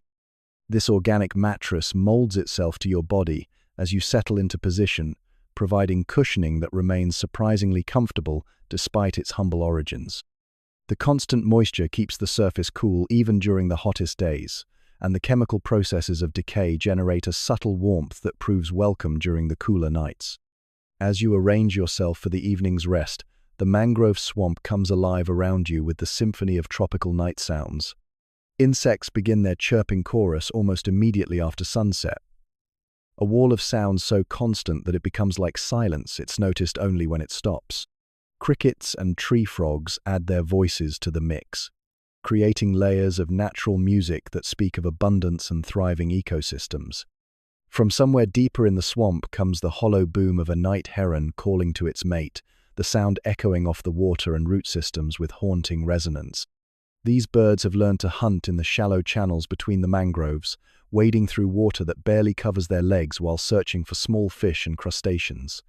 They pose no threat to you, but their presence indicates the health of the aquatic food web that makes this ecosystem so productive. The humidity of the mangrove environment wraps around your massive frame like a living thing, thick air that carries moisture deep into your lungs with every breath. This is moisture you can feel on your scales, condensing from the saturated atmosphere to provide tiny supplements to your water intake. During the drought season that drove you from your original territory, you never imagined that air itself could carry such liquid abundance. Your lungs work steadily to process this humid atmosphere, their efficient design extracting oxygen while managing the moisture load that would overwhelm less adapted respiratory systems. The breathing rhythm that emerges is slower and deeper than your terrestrial pattern, accommodating both the thick air and the relaxed metabolic demands of rest and digestion. Each breath becomes a meditation on survival, a reminder of the physiological adaptations that allow you to thrive in environments from desert scrubland to oceanic swimming to this swampy sanctuary. Water laps gently against the prop roots near your resting place, the sound marking the eternal rhythm of tides that rise and fall according to lunar schedules far older than terrestrial life. The tide is incoming now. You can tell from the subtle changes in water level and the direction of current flow through the channels. Within a few hours, the water level will rise by several feet, transforming the geography of your refuge in ways both subtle and profound.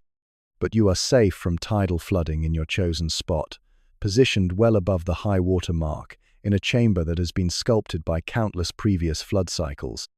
The prop roots around you show the staining that marks maximum water levels, and your resting place sits comfortably above those marks.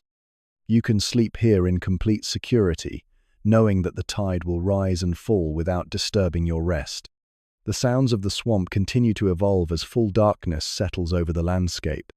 Somewhere in the distance, a fish jumps with a splash that echoes through the root channels, perhaps pursued by one of the small sharks that venture into the mangroves during high tide. Fruit bats begin their nightly emergence from roosts hidden in the canopy above, their leathery wings creating brief shadows against the stars as they disperse to feeding grounds throughout the island. Your mind begins the gradual descent towards sleep, but even in rest you remain connected to the pulse of life that surrounds your lair.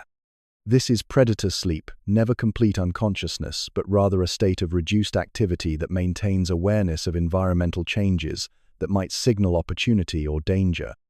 Your hearing remains acute enough to distinguish between the normal sounds of swamp life and the subtle alterations that might indicate the presence of prey or competing predators. In the deepest part of the night, when the tide reaches its peak, and the mangrove channels run full and dark beneath the canopy, your dreaming mind touches something deeper than individual memory. The genetic heritage of your species carries information gathered across millions of years of survival in tropical environments, and in sleep this ancient knowledge surfaces like bubbles rising through dark water. You dream of ancestors who hunted these same swamps when the world was younger and the climate different, of great lizards who learned to navigate between salt water and fresh, who discovered that survival often depends on finding the boundary places where different worlds meet and merge. The mangroves represent such a boundary, neither fully terrestrial nor completely aquatic, but something new created by the marriage of opposites. The night passes in this suspended state between wakefulness and dreams, your massive form rising and falling with the slow rhythm of relaxed breathing while the swamp maintains its constant chorus of life. When dawn finally begins to lighten the eastern sky, filtering through the mangrove canopy in shafts of gold and green, you will rouse yourself gradually and begin another day of exploration and hunting in your island territory. But for now, wrapped in humidity and darkness, cradled by roots that have grown strong through decades of storms and tides, you rest in the perfect security of a lair that satisfies every instinctive requirement of your ancient and adaptable species. The mangroves keep their secrets and shelter their own, and you have become part of their mystery. Blood and venom.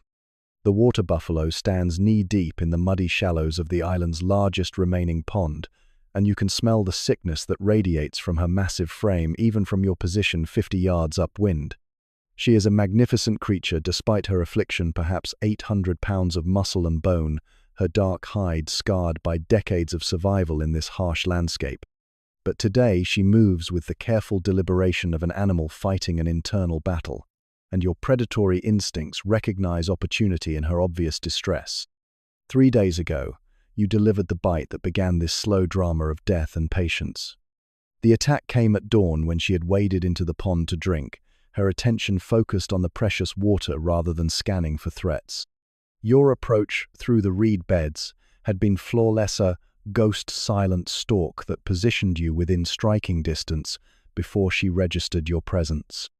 The bite itself lasted only seconds, your powerful jaws clamping down on her left hind leg just above the hock, teeth penetrating deep into muscle before she could react. She had fought magnificently, as water buffalo do when cornered. Her massive head swung toward you with bone-crushing force, horns that could disembowel a careless predator whistling through the air inches from your skull. But you had released your grip immediately after delivering the bite, dancing backward with surprising agility for a creature of your size, avoiding her counterattack while your venom began its inexorable work. The wound itself was not particularly severe, a series of punctures that would normally heal within weeks.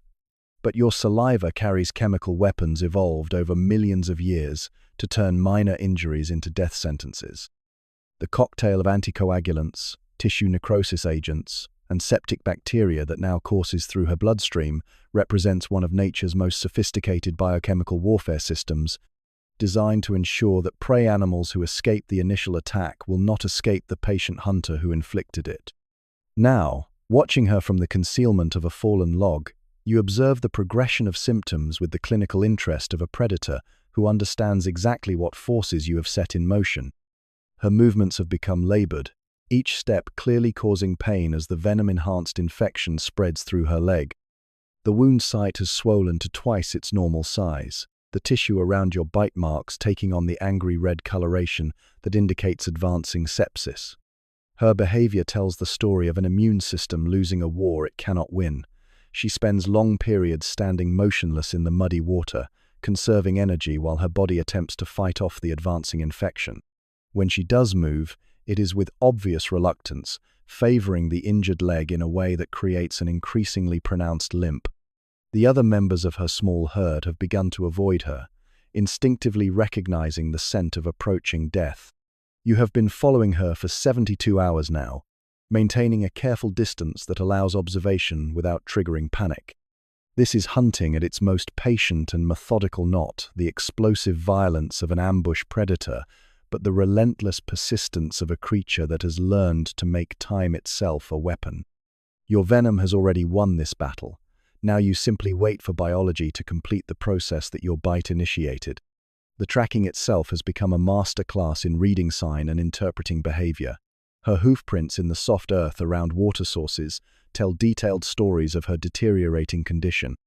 The stride length shortens day by day as the infection advances. The depth of the impressions changes as she shifts more weight to her uninjured legs.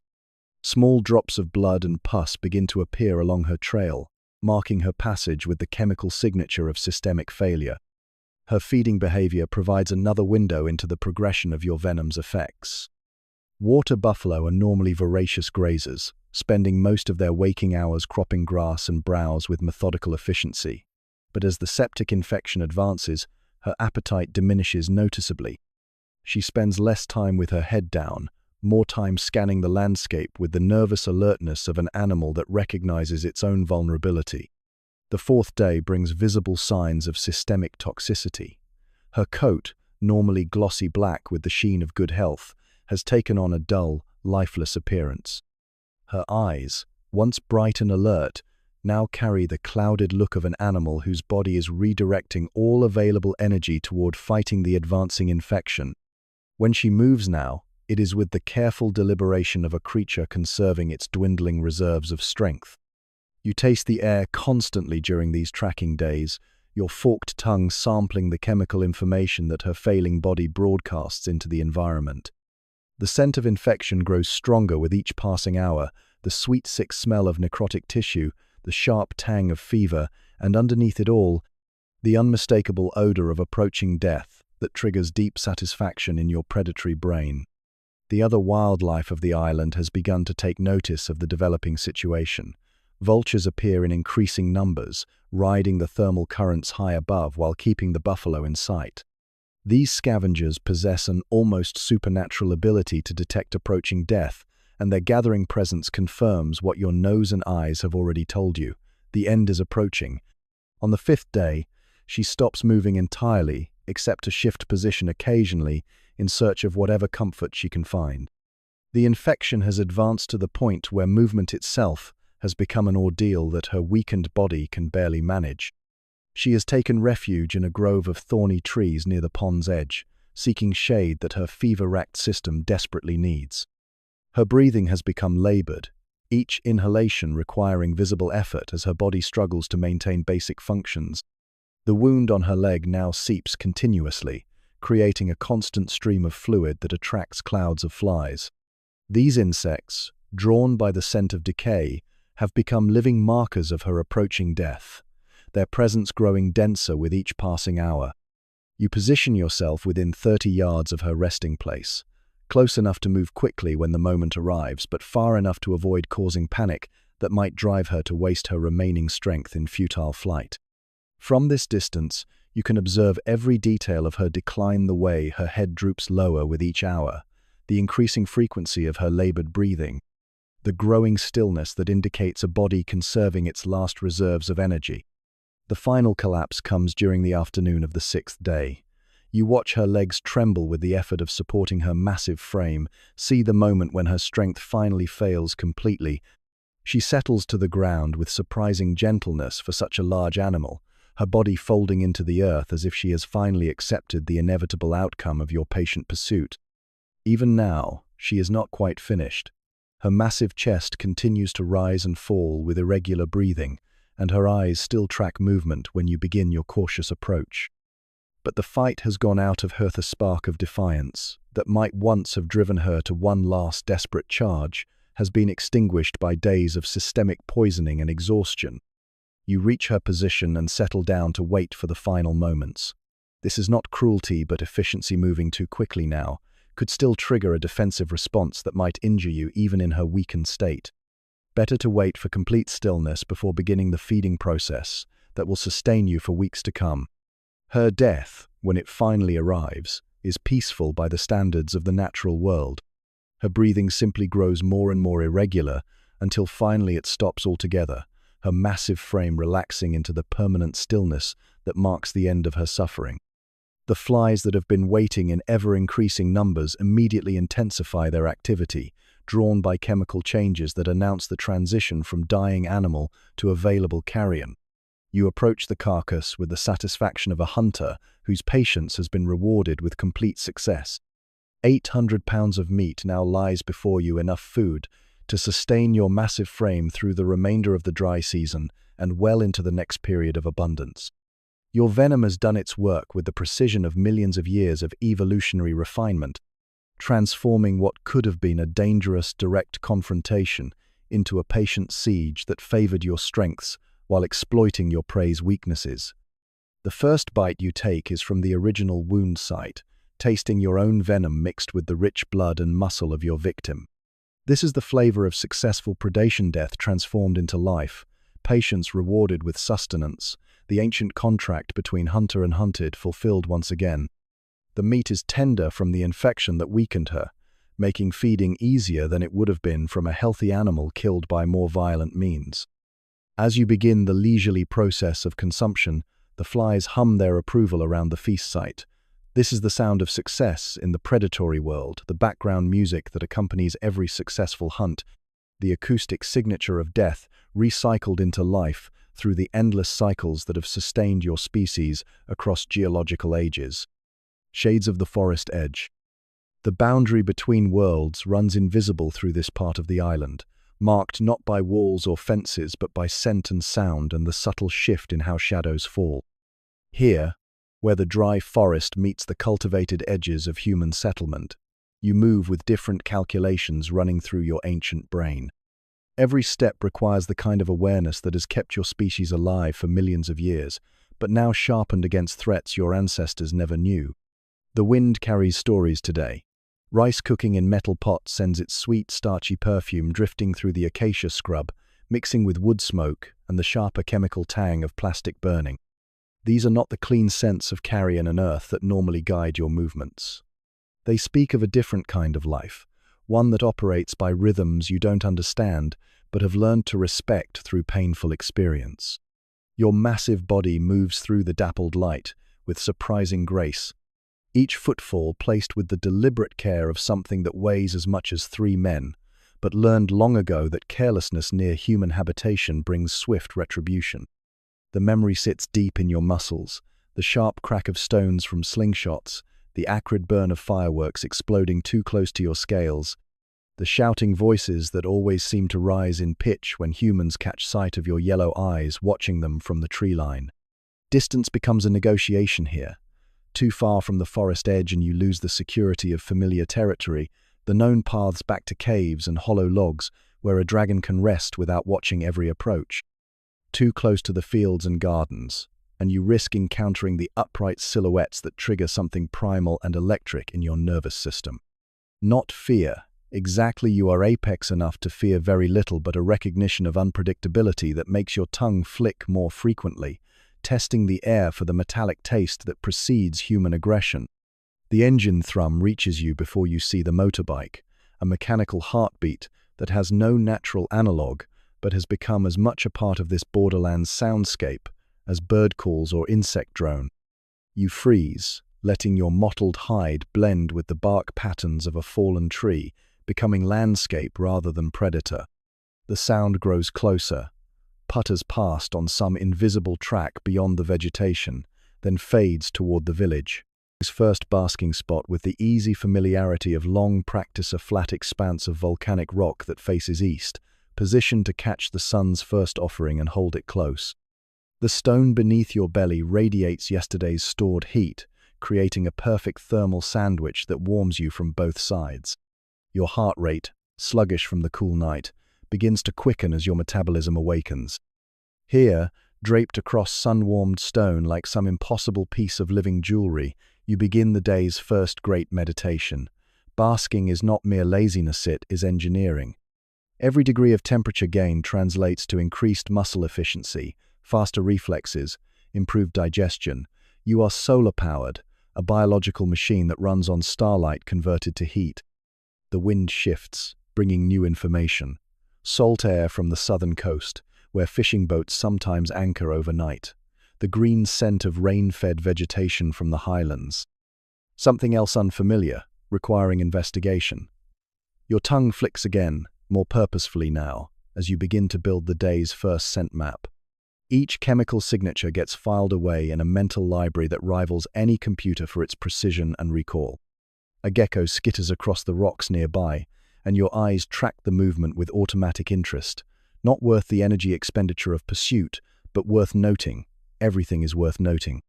In a world where your next meal might be days or weeks away, where the difference between eating and starving can hinge on a single moment of opportunity, attention to detail isn't just useful, it's survival itself.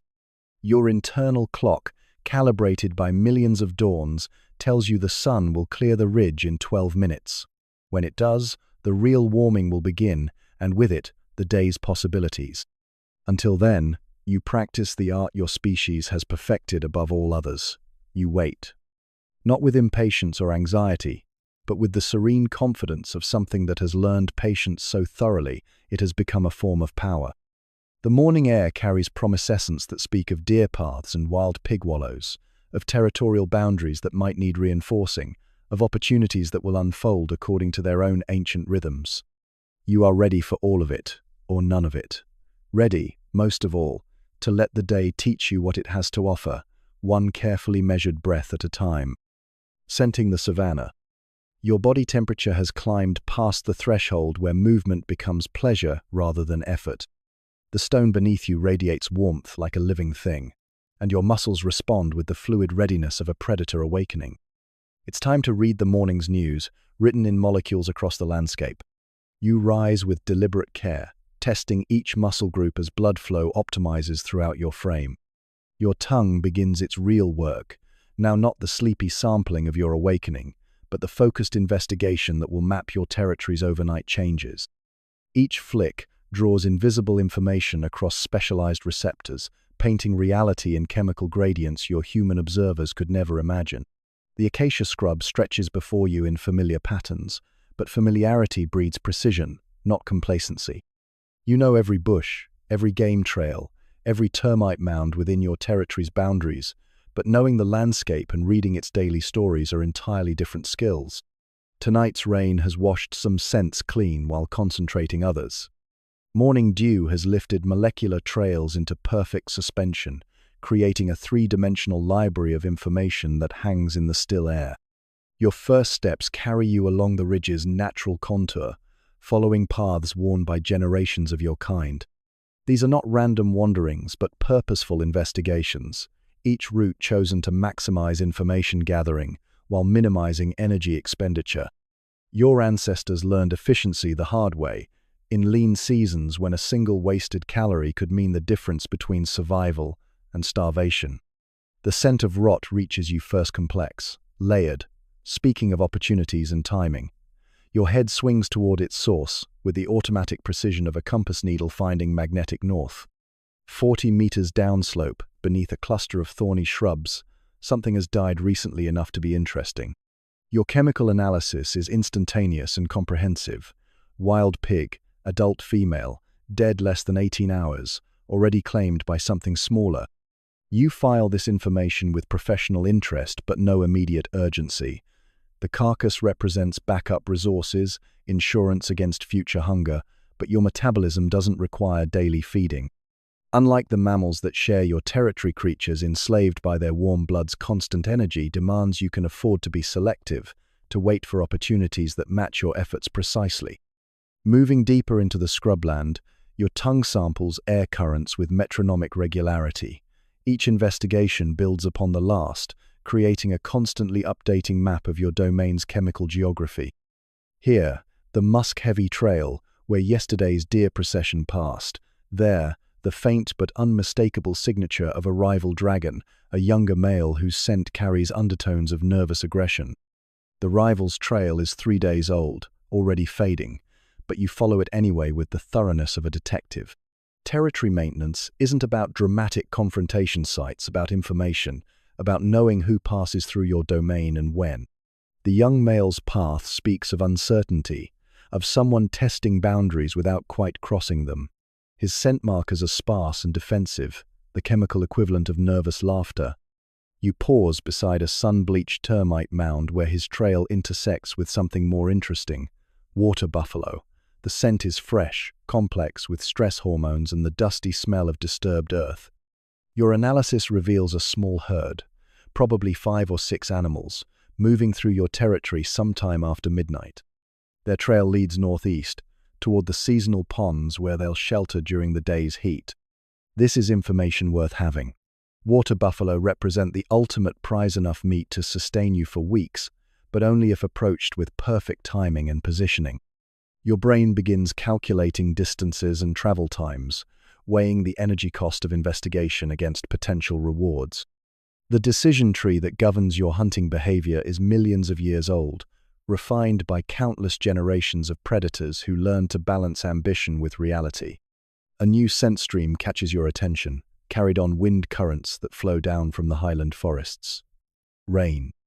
Not today's weather, but tomorrow's possibility, encoded in atmospheric pressure, changes that your sensitive instruments detect long before any barometer. Rain means behavioral changes across the ecosystem: prey animals seeking shelter, scent trails washing clean, hunting opportunities shifting in predictable patterns. Your tongue processes information with pharmaceutical precision, breaking down complex molecular cocktails into their component stories. The sharp bite of cat urine speaks of leopards moving through the canopy roads above. The sweet decay of fallen fruit marks feeding zones where deer and wild pigs will concentrate as morning progresses. Even the seemingly empty air carries intelligence pheromone traces from insects, birds, reptiles, each adding threads to the tapestry of understanding you weave with every breath. Movement catches your peripheral vision, and your head turns with predatory smoothness.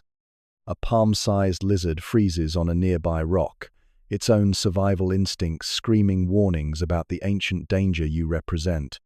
You regard each other across species lines, predator and prey locked in a moment of mutual recognition.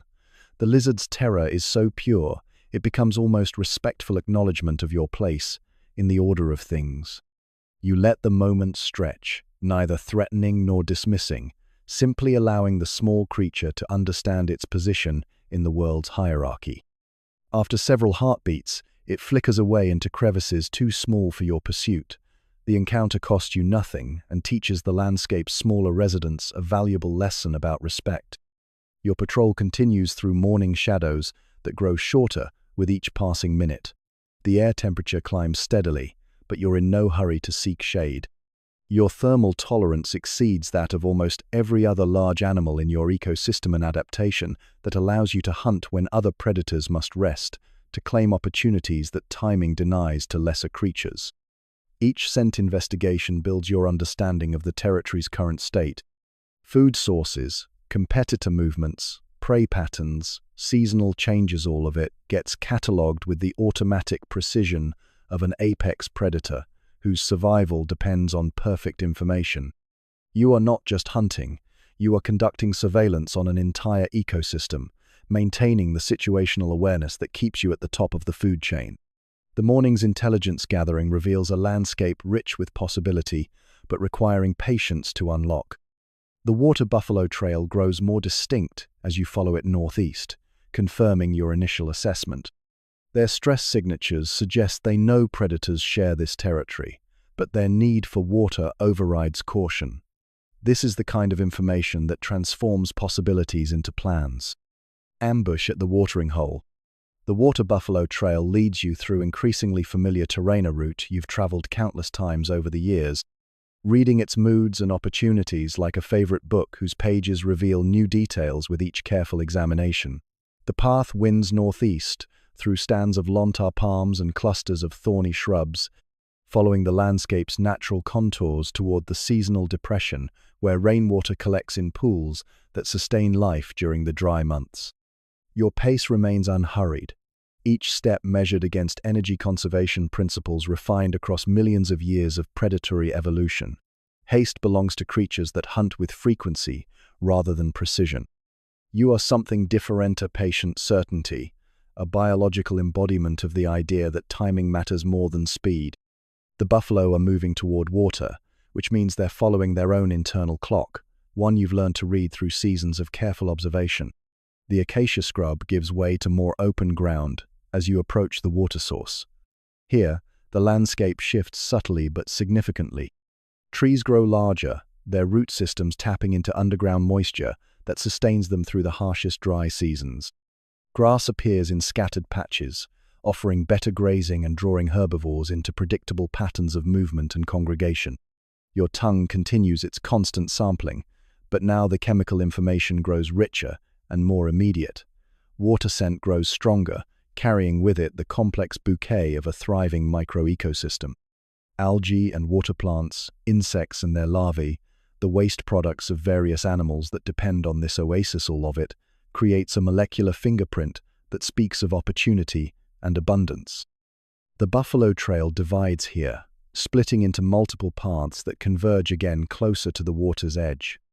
This is typical behavior for prey animals in dangerous territory. Multiple approach routes make it harder for predators to predict exact positioning, reducing the chances of successful ambush. The strategy is sound, evolved through countless generations of survivors who learned that paranoia extends life expectancy. But you've had years to study these patterns, to understand how their caution creates its own predictabilities. The multiple paths may vary in detail, but they all serve the same purpose, bringing large, thirsty animals to the same essential destination. Your hunting strategy doesn't depend on guessing which specific route they'll choose, but on understanding the fundamental logic that governs all their choices. You select your position with the careful consideration of a chess master planning several moves ahead. A cluster of thorn bushes provides natural concealment 30 meters from the primary watering spot. The vegetation is dense enough to break up your outline without restricting your movement, and the ground beneath offers solid footing for the explosive acceleration that will define success or failure in the crucial seconds ahead. The waiting begins not the empty waiting of boredom or impatience, but the focused waiting of a predator whose entire being has aligned itself with a single purpose.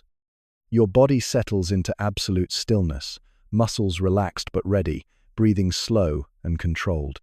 This is meditation made practical, the kind of present-moment awareness that Zen masters spend lifetimes trying to achieve, and your species has practiced since before mammals learned to walk upright. Time moves differently during ambush. Minutes stretch like hours while simultaneously compressing into heartbeats. Your awareness expands to encompass every sound, every scent shift, every change in light and shadow that might signal approaching opportunity. You become part of the landscape itself, a living extension of the thorn bushes and volcanic stone that surround your position. The first sounds of approach reach you as whispers of disturbance in the morning air. Hoofbeats on dry earth, the soft huffing of large lungs, working hard in climbing heat, the occasional low grunt of communication between herd members. Your body responds with subtle chemical changes, adrenaline beginning its slow release, muscles gaining their final edge of readiness, pupils dilating slightly to capture maximum visual information. They appear first as movement through the scrub, dark shapes resolving gradually into individual animals as they follow paths worn smooth by generations of use. 5 water buffalo, as your scent analysis predicted 4 adults and 1 juvenile, moving with the characteristic caution of prey animals who know they're entering dangerous ground. Your predatory brain automatically begins threat assessment and target selection. The juvenile would be easiest to kill but offers the least meat. The largest bull presents maximum reward, but also maximum risk, those horns, and that mass represents serious defensive capabilities. 2 of the adults show signs of age or injury in their movement patterns, subtle limps or favoring that mark them as potentially vulnerable. But target selection remains theoretical until opportunity presents itself. You cannot create the perfect moment. You can only recognize it when it arrives and respond with absolute commitment. Your role now is to remain invisible, to let the buffalo's own behavior patterns bring opportunity within range. They approach the water with ritualized caution, the lead animal, an adult female with scars along her flanks, speaking of previous encounters with predators, advancing in careful stages, while the others hold back. She drinks first, head down but ears constantly moving, alert for any sound that doesn't belong to the morning's natural rhythm. The others follow in turn, establishing a loose semicircle around the water's edge. This is the critical phase, animals focused on drinking but not yet fully committed to the activity. They remain ready to flee at the first sign of danger, muscles coiled for the explosive flight response that has kept their species alive in a landscape full of ancient killers. You watch and wait, calculating distances and angles with the automatic precision of a biological computer designed for exactly this purpose. 28 meters to the nearest buffalo. Too far. Your maximum effective charge distance is roughly 15 meters, close enough to reach your target before it can react and flee, but far enough to avoid premature detection. The herd settles gradually into drinking routine, their initial hypervigilance softening as the immediate area reveals no obvious threats. This is the psychological shift you've been waiting for, the moment when urgent thirst begins to override survival caution. It happens gradually, almost imperceptibly, but your predatory instincts recognize the change like a musician hearing a key modulation in a familiar symphony. One of the middle-aged females moves closer to your position, drawn by a patch of green grass that the recent rains have coaxed from soil near your hiding place. 18 meters, 16. The arithmetic of opportunity calculates itself without conscious thought, muscle memory, and instinct, preparing for the moment when waiting transforms into explosive action. 14 meters. She pauses, head up, nostrils flaring as some primitive warning system suggests caution. This is the moment of truth, the knife edge between success and failure, where patience meets opportunity and timing determines everything. Your body coils like a released spring, every fiber prepared for the burst of speed that will close the gap between predator and prey, in heartbeats that will echo through the remainder of your existence. The buffalo takes another step toward the water. 12 meters. The mathematics of death reach their final calculation, and you explode from concealment with 70 million years of predatory perfection driving every muscle fiber. Only when silence returns do you resume your patient patrol. This is hunting ground, but hunting transformed by complexity. The deer and wild pigs still move through here, but their patterns have changed, shaped by the same human presence that alters your own behavior. They've learned to feed at dawn and dusk when the farmers sleep, to use the forest corridors that humans avoid, to drink from streams rather than wells. You've adapted too, timing your hunts to match their new rhythms, learning to read the landscape through their eyes as much as your own. A dog barks somewhere in the middle distance, that particular sequence of sounds that means alarm rather than play or territory marking. Your head swivels toward the sound, nostrils flaring. Dogs carry their own complications. Some flee at your scent, remembering genetic wisdom about large predators. Others, made bold by human proximity, will challenge even a dragon. You've faced down village dogs before, yellow teeth bared and hackles raised, both of you understanding that this confrontation serves no one's interests. Usually they back down once they process your size. Usually, the cooking rice smell intensifies as a breeze shifts, and with it comes the sound of voices, too distant to be threatening but close enough to map. A woman's laugh, sharp and musical. A child's higher tones, asking some urgent question. The rhythmic thunk of an axe biting wood. These are the sounds of a species that has learned to remake the world around itself, to bend water and plant growth, and even earth to its will. Your kind survives by adaptation, but humans survive by transformation. You remember when this forest edge held no boundary at all, when trees grew unbroken to the very shore, and the only clearings were those carved by storm or the death of ancient giants. The change has happened gradually enough that your long life contains the full arc of it, from wild island to something more complicated. Not worse, necessarily, but requiring constant recalibration of instincts that evolved for a simpler world. The afternoon light filters through leaves that rustle with small birds, wrens, and flower peckers that pay you no attention. To them you're simply part of the landscape, another large rock or fallen log. But you know that beyond this screen of vegetation, other eyes might be watching with the kind of attention that calculates trajectory and range. A dragon learns quickly which silhouettes mean danger and which merely mean presence. As you settle into the patient stillness that is your greatest hunting tool, one last scent drifts past. The green smell of vegetables growing in neat rows, the faint sweetness of ripening fruit, the complex mixture of human cultivation. It's not entirely unpleasant, this evidence of the species that has learned to make the earth produce what it wants rather than taking only what it offers. But it marks the edge of your world as surely as any cliff or shore, the place where ancient rules give way to newer ones you're still learning to navigate. Courtship rituals. The first rains of the wet season have awakened something electric in the air, a chemical symphony that speaks to parts of your brain older than thought itself. The scent drifts to you on the humid breeze, female, receptive, ready for the ancient dance that your species has performed for millions of years. It carries undertones of musk and earth, and something indefinably magnetic that makes your massive body suddenly feel lighter, more purposeful. She's been marking territory for days now, leaving traces of her presence on rocks and fallen logs like a trail of invisible breadcrumbs. Your forked tongue tastes these messages in the air, processing information with an organ so sensitive it can detect a single molecule among billions.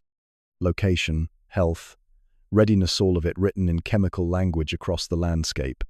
You've been following this trail with the patience of something that understands the value of timing, letting anticipation build like pressure before a storm. When you finally sight her, she's basking in a patch of afternoon sunlight that streams through the canopy, her scales gleaming like hammered bronze. 8 feet of perfectly evolved predator. She represents everything your genetic programming recognizes as desirable. Size that speaks of successful hunting, scars that tell of survival. The particular way she holds her massive head that signals confidence and strength. She knows you're watching, has known for some time, but continues her performance of studied indifference. The courtship begins with distance, with the slow ritual of approach that acknowledges the fundamental truth about your species. Even in romance, you are dealing with creatures capable of killing each other.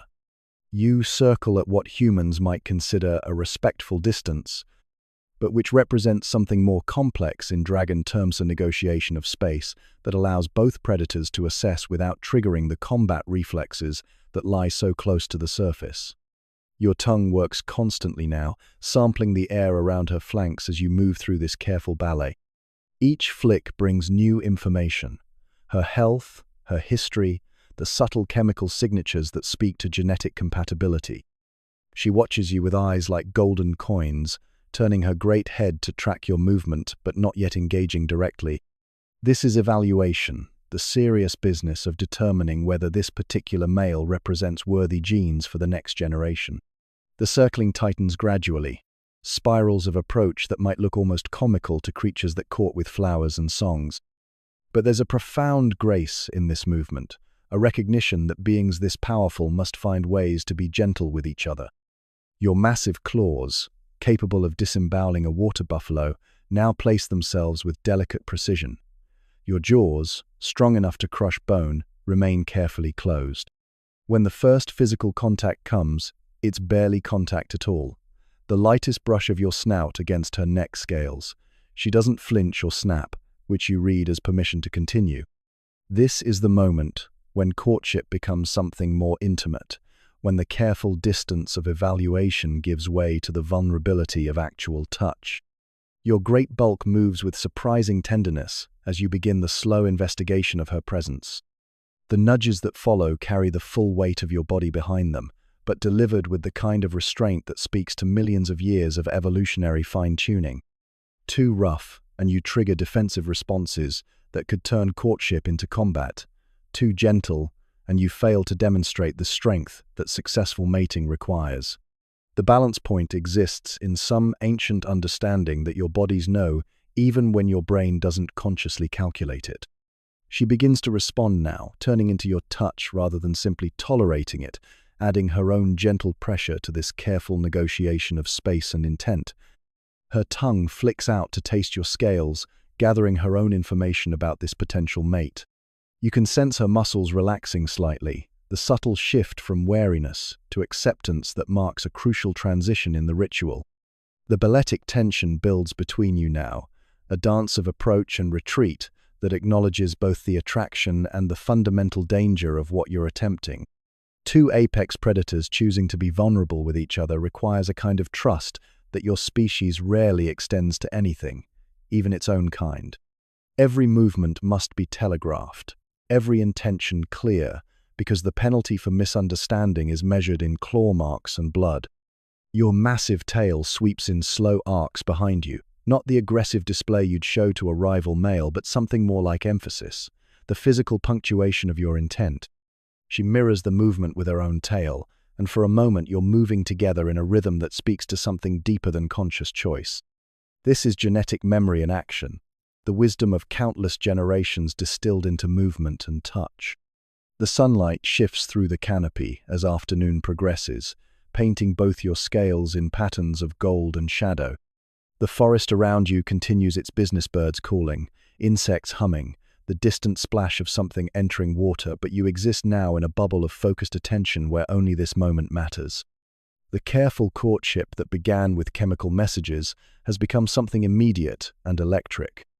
When she finally signals full acceptance, It comes not through any dramatic gesture, but through the simple act of positioning herself parallel to your bulk, close enough that you can feel the heat radiating from her sun-warmed scales. The message is clear, the evaluation is complete, the choice made. What follows will be the culmination of everything that evolution has taught your species about perpetuating itself in a world that shows no mercy to the weak or unprepared. Dragon Battle. The challenger arrives with all the subtle grace of a landslide, his presence announcing itself through ground vibrations you feel in your belly scales before you see him. 9 feet of scarred muscle and territorial rage, he represents everything your hindbrain recognizes as direct threat to the reproductive opportunity you've spent days carefully cultivating. The female watches from her basking spot with the dispassionate interest of a creature who understands that the strongest genes win the right to continue, regardless of which male she might personally prefer. This is not the careful ballet of courtship, but something far older and more brutal. 2 apex predators with identical programming, mate or dominate, with no middle ground between them. Your massive body shifts into combat stance without conscious thought, tail sweeping wide for balance, claws finding purchase in the soft earth. The newcomer mirrors your posture, and suddenly the forest clearing becomes an arena where millions of years of evolution will decide which of you has earned the right to pass on genetic material. The circling begins again, but with entirely different energy now. Where courtship demanded delicacy and restraint, combat requires the kind of controlled violence that your species has perfected across geological ages. You're reading his movements for weaknesses, calculating angles of attack and defense, measuring the reach of his claws against your own. He's doing the same, yellow eyes tracking every shift of your weight, every adjustment of your positioning. Size becomes crucial now in ways that courtship only hinted at. You're both large specimens, but he carries perhaps 50 pounds more bulk across his frame, muscle that translates directly into leverage and striking power. You counter with reach advantages and scars that tell of successful battles, the kind of experience that teaches precisely where and when to apply force for maximum effect. This is chess played by creatures whose mistakes are measured in blood and bone. The first contact comes without warning, both of you launching forward simultaneously as if triggered by some invisible signal. Bodies that can move with surprising speed when necessary collide with a sound like falling trees, scale against scale, claw against claw. You grapple for advantage, while your brains calculate a dozen variables at once: footing, balance, the angle needed to bring your powerful tail into play. Then you're both rearing up on hind legs, transforming into living pillars of muscle and rage that tower above the forest floor. This is the classic dragon battle pose, as old as your species itself, designed to bring maximum body weight and claw reach into play while protecting vital organs. You lock claws like gladiators, each trying to force the other off balance, to create the opening that will allow for a decisive strike. The wrestling that follows operates on principles of physics and anatomy that your bodies understand intuitively. Leverage becomes everything. The precise angle needed to use his weight against him, the foot placement that will let you drive forward rather than simply absorb his attacks. Your tail sweeps in calculated arcs, not wild thrashing but targeted strikes designed to buckle his legs or throw him sideways. He's stronger, but you're more experienced, and the difference shows in how you distribute effort. Where he relies on brute force, you use technique, redirecting his attacks rather than meeting them head-on, letting his own momentum work against him.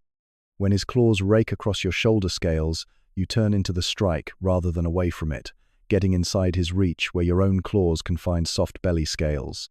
The sound of combat fills the clearing, the dull thud of scale against scale, the scrape of claws seeking purchase, the sharp exhalations that escape when a particularly solid blow connects. This is not the screaming violence of mammals, but something more controlled, more calculated. 2 perfect predators testing each other's limits with the kind of precision that only comes from millions of years of evolutionary refinement. You feel his strength beginning to tell as the battle progresses, the gradual shift in leverage that speaks of superior mass finally asserting itself. Your breathing becomes more labored, your movements slightly slower to respond. The mathematics of combat are working against you, physics and biology conspiring to favor the larger male. But you're not finished yet. not while experience and cunning still offer paths to victory. A particularly violent exchange sends both of you crashing back to Earth, claws still locked, bodies rolling through leaf litter and small saplings with bone-jarring impact. You end up beneath him for a terrifying moment, his full weight pressing down while his jaws snap inches from your throat. This is the position that usually ends dragon battles, the moment when submission becomes the only alternative to serious injury. But your tail finds his ribs with a strike that lifts his bulk just enough to create escape room.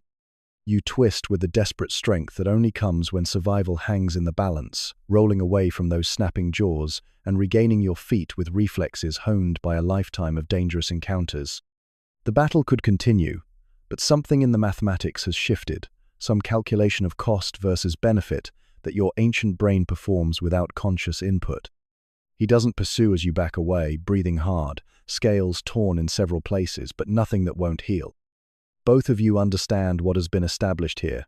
He is the stronger male, the one whose genes will continue through the next generation. The defeat stings in the way that all defeats sting, but it's not the crushing humiliation that humans might feel. This is simply the way your species determines breeding rights, as natural and necessary as breathing. The female watches as you retreat to a respectful distance, her golden eyes registering the outcome without apparent emotion. She will mate with the victor because he has proven himself the superior specimen, not through any personal preference, but through the kind of logic that has kept dragons alive since the age of giant reptiles. Your time will come again, perhaps next season, perhaps with a different female. For now, you carry your wounds into the forest and begin the patient work of healing, the mating. What follows happens with an intensity that strips away everything except the most fundamental biological imperative. The victor approaches the female with the confidence of established dominance, but even now the dance requires delicacy. She is no conquered territory, but a willing participant whose cooperation will determine whether this encounter produces the next generation of dragons. Her acceptance, demonstrated through subtle positioning and the absence of defensive postures, transforms the clearing into something sacred in its primal purpose. The coupling begins amid the scattered leaf litter where moments before violence had churned the earth. Nature shows no sentimentality about location. What matters is the convergence of genetics and opportunity, the precise moment when two perfect predators choose to create something new together. Her massive form settles into receptive positioning, while he approaches with movements that speak to instincts older than continents. Their claws lock not in combat now, but in the desperate grip of creatures whose armor rarely allows for true vulnerability. The sound that escapes from both throats is neither roar nor hiss, but something lower, more primal vibration that seems to resonate in your chest even from your distant vantage point. This is intimacy for beings whose very touch can kill, tenderness expressed through the careful control of lethal force. The physical mechanics unfold with surprising gentleness for creatures whose courtship ended in combat. His massive weight settles over her with the careful distribution of something that understands the difference between domination and partnership. Her tail curves to accommodate him while his claws find purchase in the earth rather than her scales. Even apex predators must learn to be gentle when the future of their species depends on successful mating. Low hisses punctuate the encounter, communication in the most basic language your kind possesses. Not aggression, but something closer to coordination, the vocal equivalent of touch that helps two solitary creatures navigate this brief moment of necessary cooperation. The sounds carry an urgency that speaks to biological windows, to the narrow timeframes that determine whether this season will produce offspring. You watch from your position of enforced exile, processing this scene through layers of genetic programming and personal memory. The mating of dragons represents something both completely familiar and endlessly fascinating, the moment when individual survival gives way to species continuation. Part of you catalogues the technical aspects: position, duration, the subtle signs that indicate successful copulation. Another part simply observes the rare sight of your kind choosing vulnerability over self-protection. The encounter builds to its climax with increasing intensity, both participants lost now in the biological imperatives that drive all life toward reproduction. Her claws dig furrows in the earth as his movements become more urgent, more focused. This is evolution in action, the selection of traits that have allowed dragons to survive mass extinctions and ice ages and the rise of mammals. Strength, cunning, adaptability all distilled into this moment of genetic transfer. When completion comes, it arrives with a shared vocalization that echoes through the forest like thunder, a sound that speaks to satisfaction on levels deeper than consciousness. The successful mating represents victory not just for these two individuals, but for the continuation of everything that makes dragons unique in the world's catalogue of predators. Their offspring will carry forward the accumulated wisdom of millions of years of evolution. The aftermath unfolds with the kind of practical detachment that characterizes most reptilian behavior. No lingering embraces or extended contact, such things serve no evolutionary purpose and waste energy better conserved for the challenges ahead. They separate with the same careful attention to claw placement that marked their initial approach, returning to individual space with the satisfaction of biological duty fulfilled. She will find a nesting site in the coming weeks, some hidden place where rotting vegetation provides the precise temperature and humidity needed for proper egg development. He will return to his own territory, his genetic investment complete. Both understand without need for conscious thought that their paths may never cross again, except in the DNA of the offspring this encounter will produce. The clearing settles back into ordinary forest rhythm as both dragons move away in different directions. Birds return to call from branches that had fallen silent during the mating. Insects resume their buzzing. The leaf litter that bore witness to creation slowly obscures the evidence with new layers of falling debris. Only the scent traces remain, invisible markers that will fade over days and weeks until no sign remains of this crucial moment in the continuation of the dragon lineage. Seasonal storms. The pressure drop hits your sensitive inner ear first, a sensation like the world holding its breath before some great exhalation. Your ancient nervous system reads the atmospheric changes with the accuracy of instruments, recognizing in the subtle shift of air density the approach of weather that will reshape the landscape for months to come. The first monsoon of the season carries promises and threats in equal measure, life-giving water and deadly floods, the renewal that comes through destruction. Ozone begins to taint the air with its sharp metallic taste, molecules charged by the massive electrical forces building in the towering clouds that blot out the afternoon sun. Your tongue samples this transformed atmosphere constantly now, processing information about wind direction and storm intensity through chemical analysis more precise than any human weather prediction.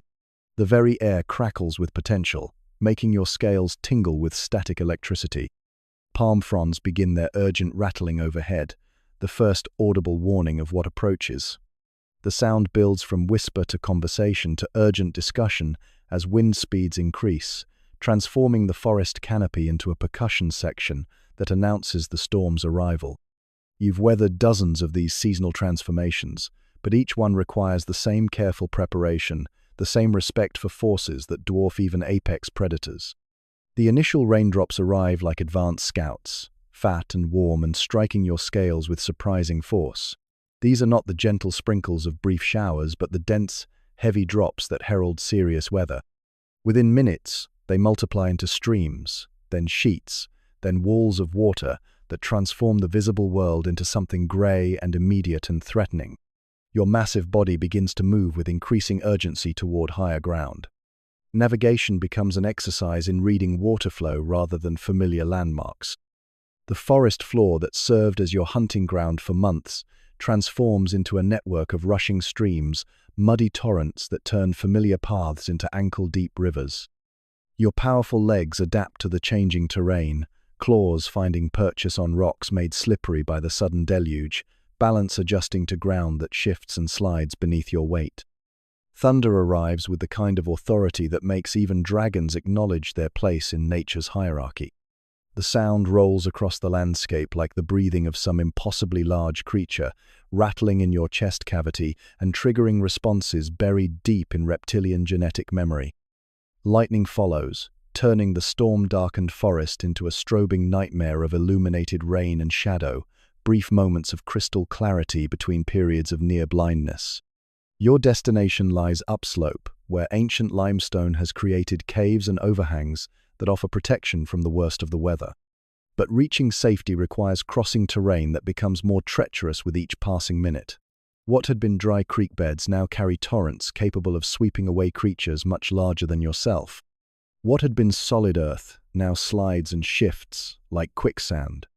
A particularly violent gust sends a dead tree crashing across your path, branches whipping past your head with lethal force.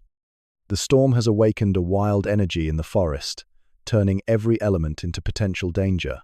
Leaves become projectiles, streams become rivers, rivers become floods. The careful territorial boundaries that normally define your world dissolve under the assault of water and wind.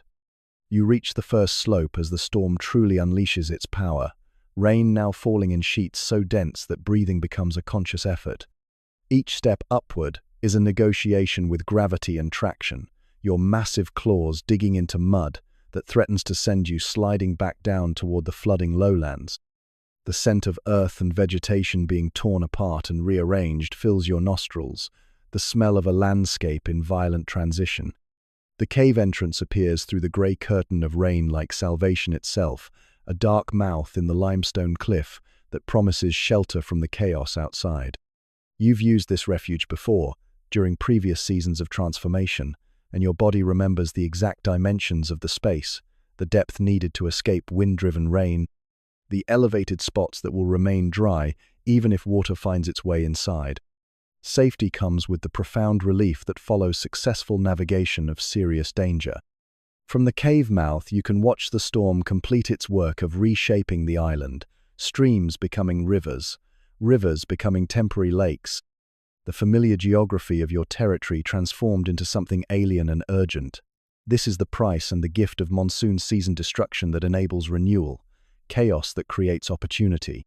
The burrows you knew will flood and collapse, forcing their inhabitants to seek new shelter or drown in the attempt.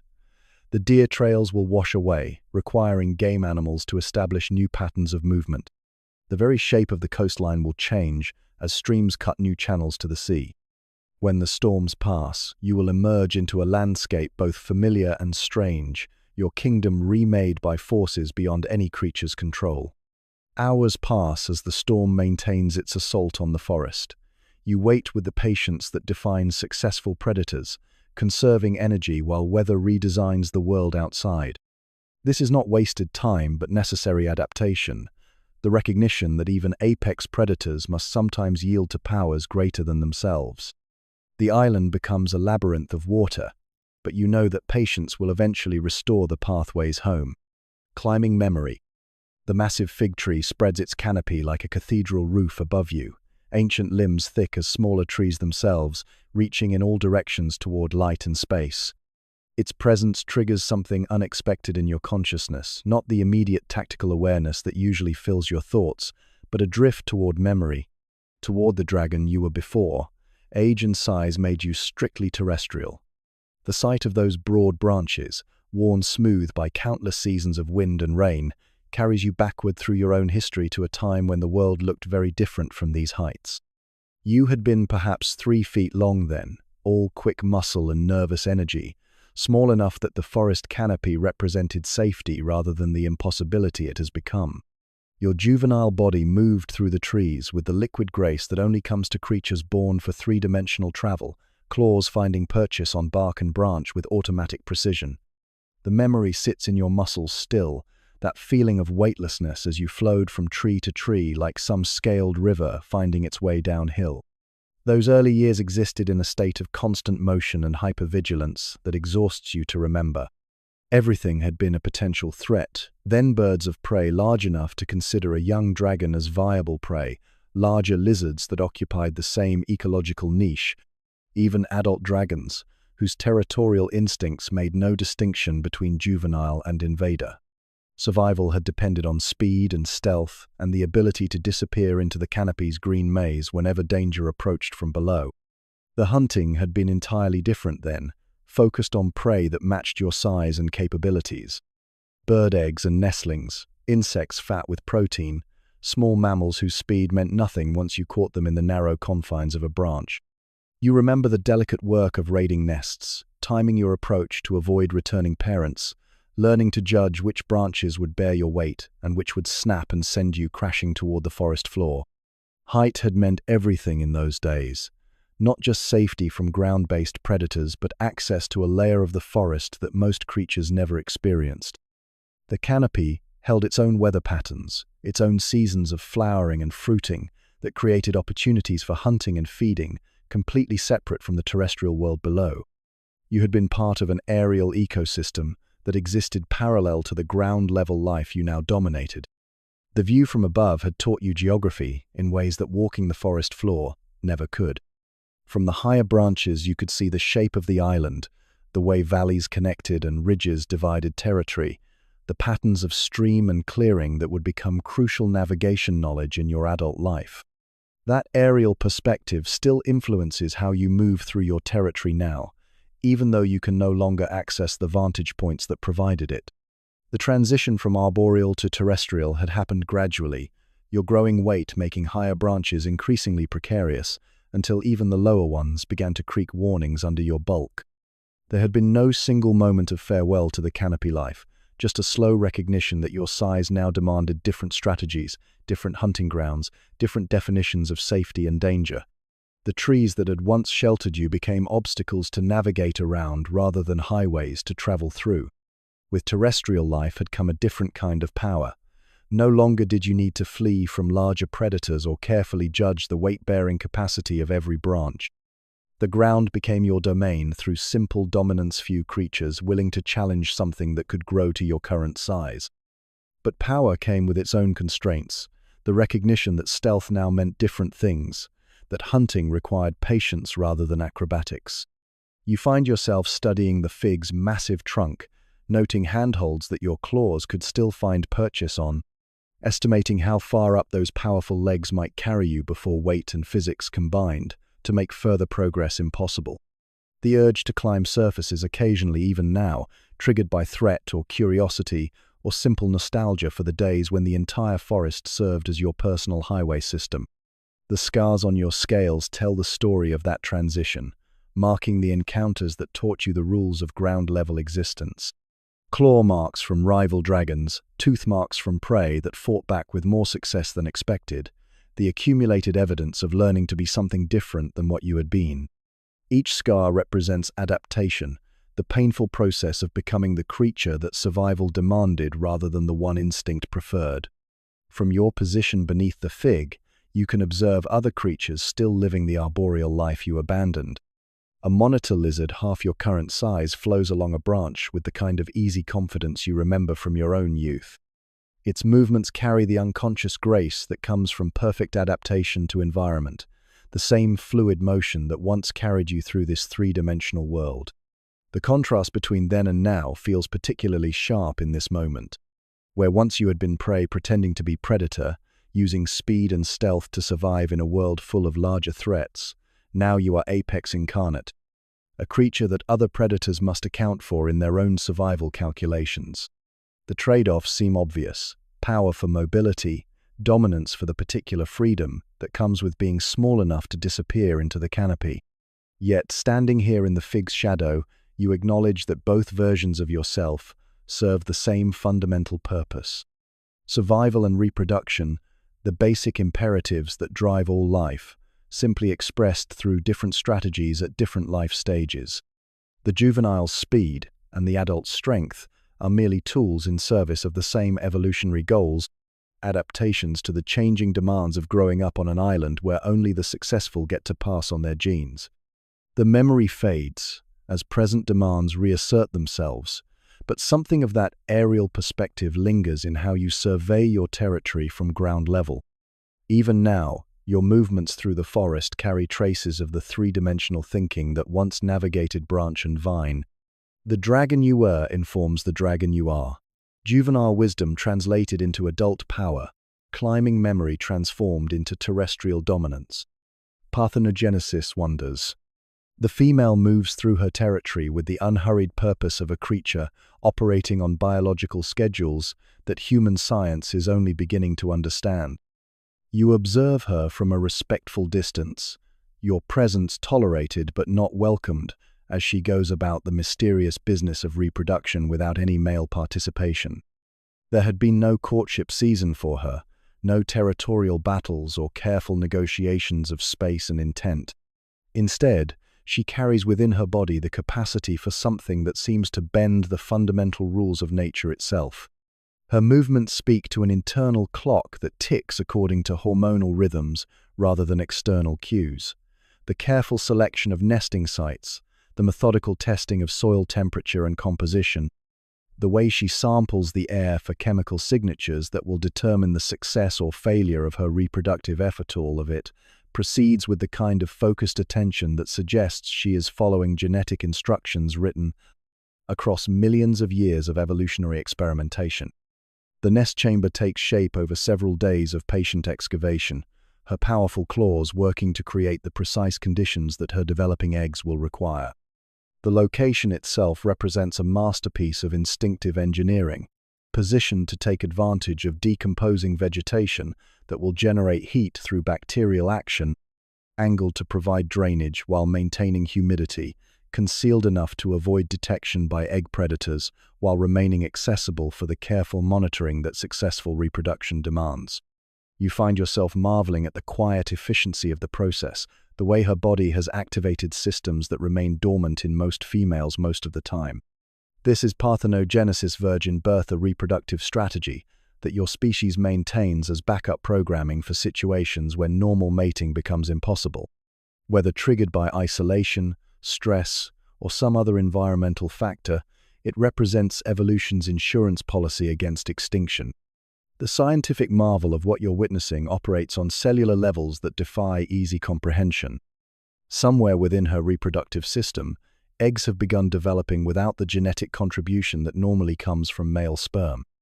Her body has essentially doubled the genetic material from her own cells, creating offspring that will be genetic clones of herself, female dragons carrying identical DNA, living copies of their mother, released into a world that makes no allowances for the circumstances of their creation. The eggs themselves, when she finally begins laying them, appear identical to those produced through conventional mating. White, leathery shells the size of goose eggs, each one containing the potential for a fully formed dragon that will emerge in 3 months carrying her exact genetic blueprint. The sight triggers something profound in your understanding of reproduction, the recognition that life finds ways to continue even when normal pathways become blocked. Her behavior during the laying process carries an intensity that speaks to the biological significance of what she's accomplishing. Each egg receives careful positioning within the nest chamber, placement that will optimize temperature exposure and protection from the various threats that claim most dragon eggs before they can hatch. Her tongue constantly samples the air around the nest, monitoring for chemical changes that might indicate problems with decomposition rates or humidity levels. The covering process unfolds with ritualistic precision, layers of rotting vegetation and soil, carefully arranged to create the microenvironment that developing dragons require. Too much heat, and the embryos will cook in their shells. Too little, and development will stall, leaving the eggs vulnerable to bacterial infection, or simply failing to progress toward hatching. The mathematics of decomposition and temperature regulation exist in her genetic memory, knowledge encoded across generations of successful mothers. You consider the implications of what you're witnessing as she completes the burial process and begins the long period of vigilant guarding that will occupy the next several weeks. These offspring will emerge without the genetic diversity that usually comes from sexual reproduction, exact copies of their mother's DNA rather than unique combinations of maternal and paternal traits. In some species, this lack of genetic variation would represent an evolutionary dead end. For dragons, it serves as a survival mechanism that can bridge gaps between normal breeding opportunities. The territory around the nest takes on new significance now, transformed from ordinary hunting ground into something that must be defended with heightened aggression. She will tolerate no intrusion during the incubation period, her normally solitary nature intensifying into something approaching paranoia. Even your distant observation seems to register as potential threat, her golden eyes tracking your movements with the kind of attention that suggests she's calculating response strategies should you venture too close. Days pass in this state of watchful waiting, her massive body positioned to provide both protection and early warning of any approach. The nest itself remains invisible beneath its carefully constructed covering, but her presence marks it as clearly as any sign. Other creatures learn quickly to avoid this section of forest, their survival instincts recognizing the dangerous intensity of a dragon protecting her genetic investment. The biochemical processes occurring beneath the earth proceed according to ancient templates, cells dividing and specializing and organizing themselves into the complex structures that will eventually constitute fully formed predators. Each egg represents not just potential offspring, but the continuation of evolutionary strategies that have allowed dragons to survive mass extinctions and ice ages, and the dramatic environmental changes that have reshaped the Earth across geological time. The quietness of the nest chamber itself strikes you as somehow sacred, a hidden space where the fundamental miracle of development unfolds without fanfare or celebration. Life creating itself through cellular division and genetic expression, following molecular instructions that encode the accumulated wisdom of millions of years of successful adaptation. The developing dragons carry within their forming nervous systems the same predatory instincts, the same territorial awareness, the same survival algorithms that have served your species since before mammals walked the earth. When the first subtle movements begin beneath the covering still weeks away, they will announce the success of this remarkable reproductive strategy. Young dragons emerging into the world carrying genetic material identical to their mothers, equipped with all the instinctive knowledge that successful predation requires. Virgin births that prove evolution's remarkable capacity for finding alternative pathways when traditional routes become unavailable. The wonder of parthenogenesis lies not just in its scientific complexity, but in its representation of life's fundamental determination to continue. Even in isolation, even without the genetic diversity that sexual reproduction provides, the drive toward the next generation finds expression through cellular mechanisms that seem almost miraculous in their precision and effectiveness. Nature's emergency blueprint, activated by circumstances but guided by the same evolutionary imperatives that drive all reproductive behavior. Poisoned edge. The morning brings scents that don't belong in any forest ecosystem, chemical signatures that speak to changes happening faster than adaptation can accommodate. Plastic polymers breaking down under UV exposure, synthetic fabrics shedding microfibers into stream systems, the metallic tang of batteries and electronic components slowly leaching their contents into soil that has remained unchanged for thousands of years. Your ancient sensory systems process these alien molecules with the same precision they bring to detecting prey or predators, but the information they provide has no evolutionary context, no genetic memory to guide appropriate responses. The tourism paths cut through your territory like surgical scars, straight lines that ignore the natural topography and ancient animal trails your kind has followed for millennia. Fresh concrete markers driven into the earth emit their own chemical signatures, lime and Portland cement and various plastic additives, creating an olfactory landscape as foreign as another planet. These paths bring foot traffic during daylight hours, groups of humans moving with the confident noise of creatures who believe themselves apex predators in environments they neither understand nor respect.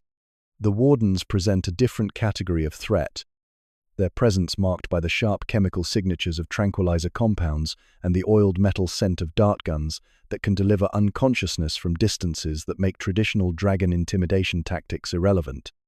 They move through the forest with the kind of professional awareness that suggests training in dealing with dangerous wildlife, their body language carrying none of the excited unpredictability of tourists, but something more calculating and potentially more dangerous. Plastic waste has begun accumulating in the drainage patterns that carry runoff toward the sea, creating tangled barriers that alter water flow and trap smaller creatures in synthetic nets that don't biodegrade on any timeline that matters to individual animals.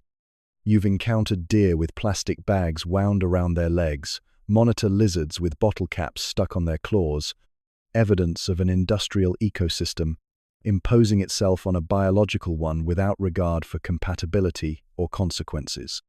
The flight paths overhead have increased in frequency, aircraft engines, adding their exhaust to the atmospheric chemistry, while helicopter rotors generate noise pollution that disrupts the acoustic communication systems of countless species. The constant background thrum of distant engines has become part of the island's soundscape, as ubiquitous as insect buzz or bird calls, but carrying none of the evolutionary relevance that allows nervous systems to filter it as harmless background noise. Your territorial calculations now include threat assessment for activities that have no precedent in dragon experience. The cleaning crews that arrive periodically to remove trash create temporary zones of intense human activity that require careful avoidance. The maintenance vehicles that service the tourism infrastructure emit diesel exhaust and hydraulic fluid odors that mark their presence long before they become visible. Research teams with their electronic equipment generate electromagnetic signatures that seem to trigger vague unease in your nervous system, as if evolution recognizes technology as somehow fundamentally hostile to biological processes. The chemical contamination extends beyond simple pollution into more subtle forms of environmental degradation. Sunscreen compounds washed off human skin accumulate in the water systems that supply your drinking needs. Insect repellent residues coat vegetation in toxic films that affect the entire food web from insects up through the birds and small mammals that constitute important prey species. The ecological disruption cascades through trophic levels in ways that make traditional predator strategies increasingly unreliable. Navigation requires constant adaptation to new human activities that reshape the landscape without warning or consideration for existing animal territories. Yesterday's safe travel route becomes today's construction zone, temporary but lasting long enough to force rerouting of hunting patterns that took months to establish. The placement of viewing platforms and rest areas seems designed to maximize tourist satisfaction while minimizing any consideration for the animals they claim to protect. Your instinctive threat ranking system struggles to categorize dangers that operate on timescales longer than individual encounters. The gradual accumulation of microplastics in the food web, the slow poisoning of water sources by agricultural runoff, the incremental habitat fragmentation caused by infrastructure development, all of these represent existential threats that unfold too slowly to trigger immediate defensive responses, but too quickly for evolutionary adaptation to keep pace. The irony of conservation tourism creates its own paradoxes, bringing revenue that supposedly funds protection, while simultaneously increasing the very pressures that protection aims to address. The viewing blinds and elevated walkways that keep tourists at safe distances also create permanent human presence in areas that wildlife requires for essential behaviors like nesting and feeding.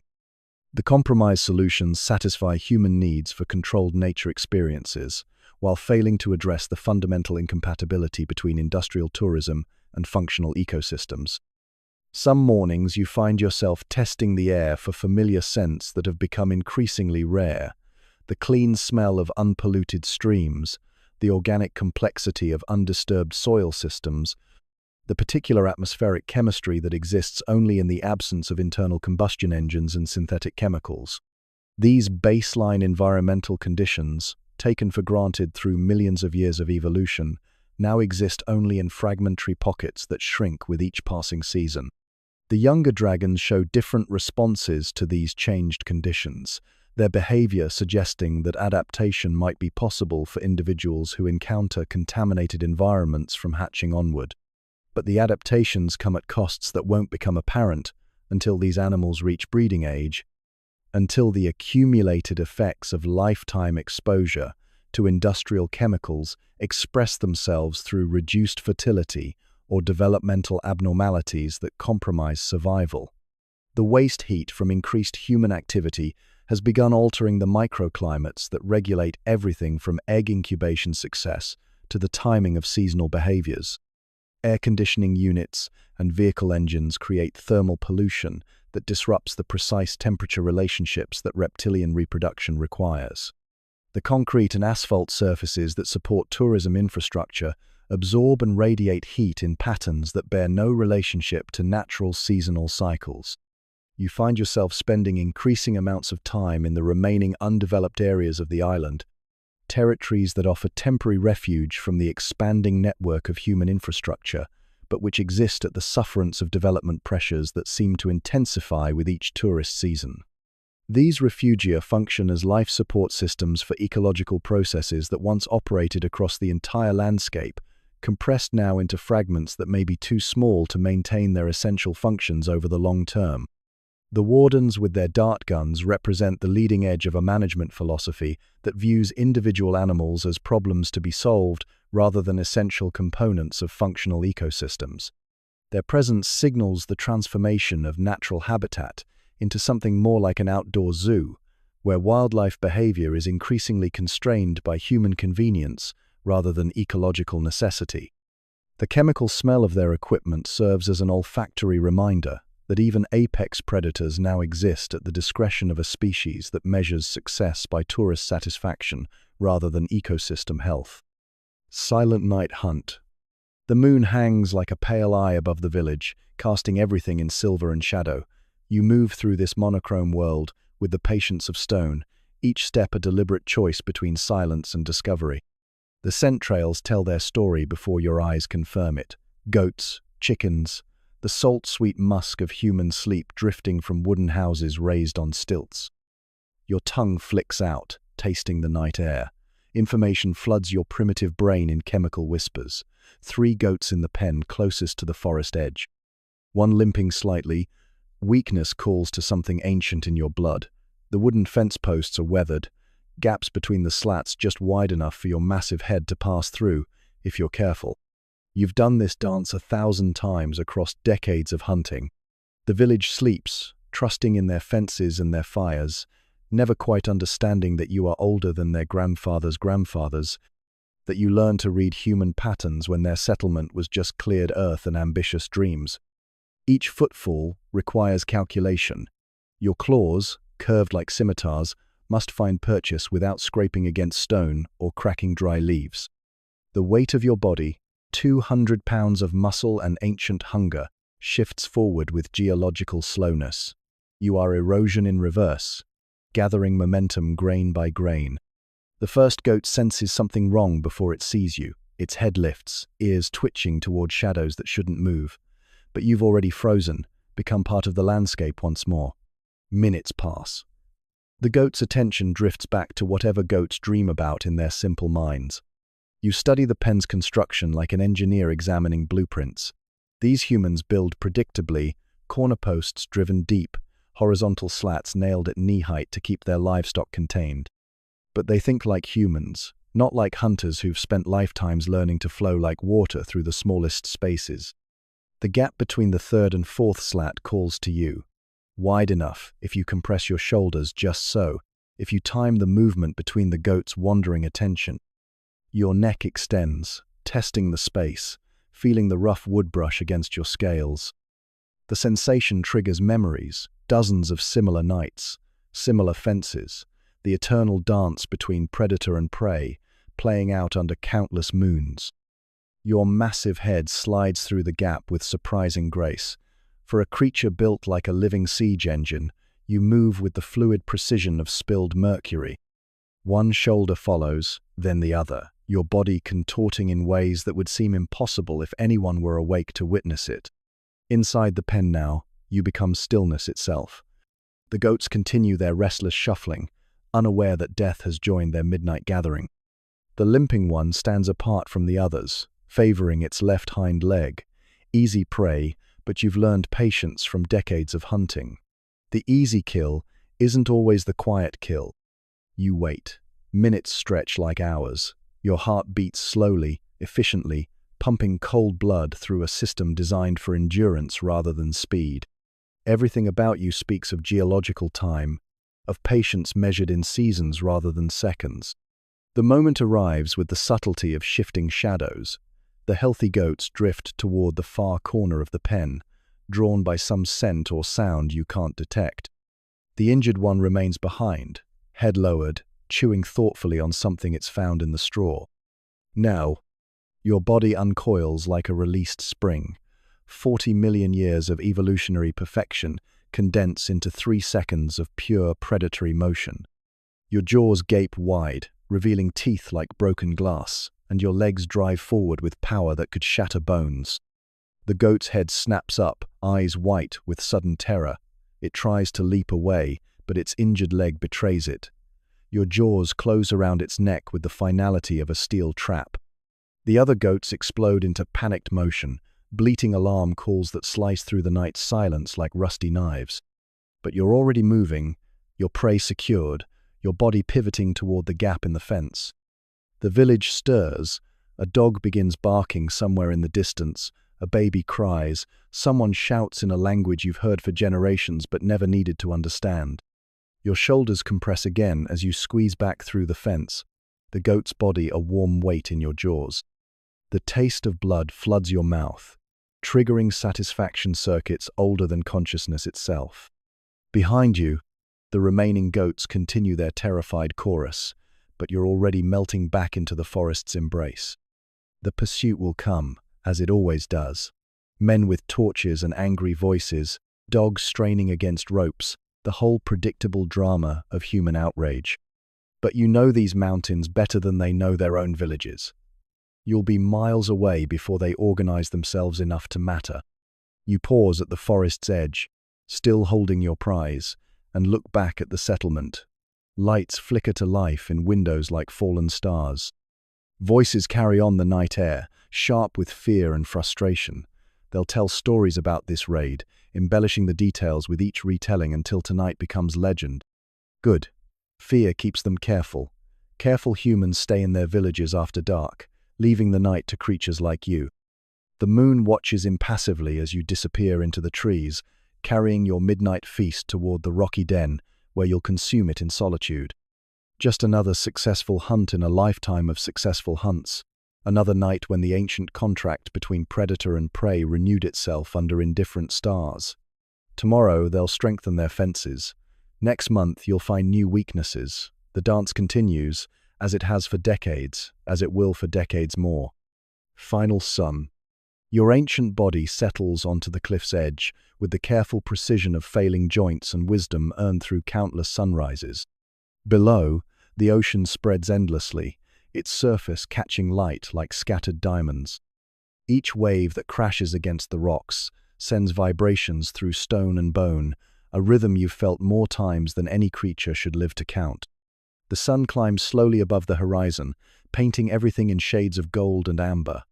You've watched this same celestial performance for longer than the villages below have existed, longer than their grandfathers could remember in their longest stories. Time moves differently when you carry it in your bones, when each year adds another layer to the sediment of memory. Your scales catch the morning light, revealing the accumulated scars of decades. That pale line across your left flank, a wild boar's desperate last strike 30 years ago. The missing tip of your tail, quote, a foolish encounter with a water buffalo that taught you respect for horned prey. Each mark tells a story, and your body has become a living manuscript of survival. Below, younger dragons patrol the morning hunting grounds. You watch them with the detached interest of experience observing ambition. They move with the confident swagger of creatures who still believe the world belongs to them, who haven't yet learned that survival is a temporary arrangement, not a permanent conquest. One particularly bold juvenile stalks a deer through the tall grass, telegraphing his intentions with every eager movement. You remember that hunger, that certainty that speed and strength could overcome any obstacle. The deer escapes, of course. The young dragon's frustrated hiss carries up the cliff face, and you almost smile, if dragons could smile. You learned patience the hard way, through empty bellies and failed hunts, through seasons when prey was scarce and competitors were many. These youngsters will learn the same lessons, or they won't survive to grow old enough to matter.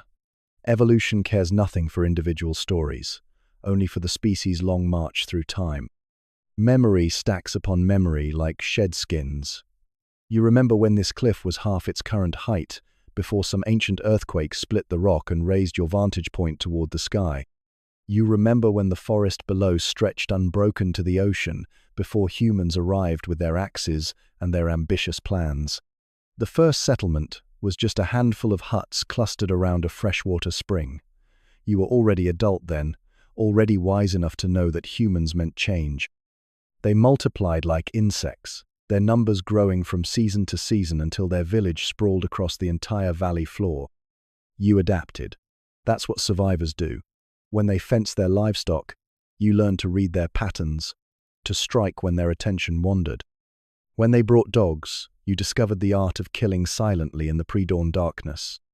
When they organized hunting parties, you moved your territory deeper into the mountains, claiming territory the humans considered too remote to matter. 50 years of mutual adaptation, predator and prey, locked in an evolutionary dance as old as life itself. They told stories about you around their fires, the ancient dragon who haunted their dreams, the shadow that stole their goats and vanished like smoke. You became legend while still breathing, myth walking on scaled feet. But legends grow old, just like everything else. Your hunting range has shrunk with your aging body. The high mountain passes that once seemed like effortless highways now require careful planning and frequent rest. Your reactions, while still deadly, have lost the explosive speed that once made you invisible death incarnate. The young dragons below represent the future, your future, in a way. When your body finally fails, when your last hunt becomes truly your last, they'll inherit these territories. They'll patrol these valleys, raid these villages, become the new nightmares in human stories told around dying fires. The thought brings neither sadness nor satisfaction. It simply is, like sunrise and sunset, like the endless cycle of waves against stone. You've lived longer than most of your kind ever manage, seen more seasons change than should fit into any single lifetime. The debt of existence will eventually come due, as it does for every creature that draws breath. But not today. Today, the sun warms your ancient bones, and the ocean spreads before you like a promise of infinity. Today, you're still the apex predator of these mountains, still the shadow that makes humans check their locks twice before sleeping. Today, the story continues. A fishing boat appears on the horizon, its sail a white triangle against blue immensity. You watch it with idle curiosity, wondering about the humans aboard. Do they know that ancient eyes observe their passage? Do they sense the weight of history watching from stone cliffs older than their civilization? Probably not. Humans excel at ignoring inconvenient truths, at pretending they're the only intelligence that matters in this world. It's served them well, this selective blindness. It's also made them predictable prey for creatures patient enough to study their habits. The boat disappears around the headland, carrying its cargo of human dreams toward whatever destination drives their restless species. You settle more comfortably against the warm stone, content to let the day unfold at its own pace. Time moves slowly when you've learned to measure it properly. The sun will arc across the sky, the shadows will shift and dance, the ocean will continue its eternal conversation with the shore. And you'll be here to witness it all, ancient guardian of a world that's forgotten how to listen to its oldest voices. Below, the young dragons continue their education in survival. Above, clouds drift like slow thoughts across an infinite sky. And somewhere between earth and heaven, you rest in the knowledge that today, at least, you remain exactly what you've always been. Apex predator, living legend. The last word in a conversation that began before humans learned to make fire. The ocean glitters with indifferent beauty, and you watch it all with eyes that have seen empires of insects rise and fall, with patience earned through decades of perfect predatory focus. This is enough. This has always been enough.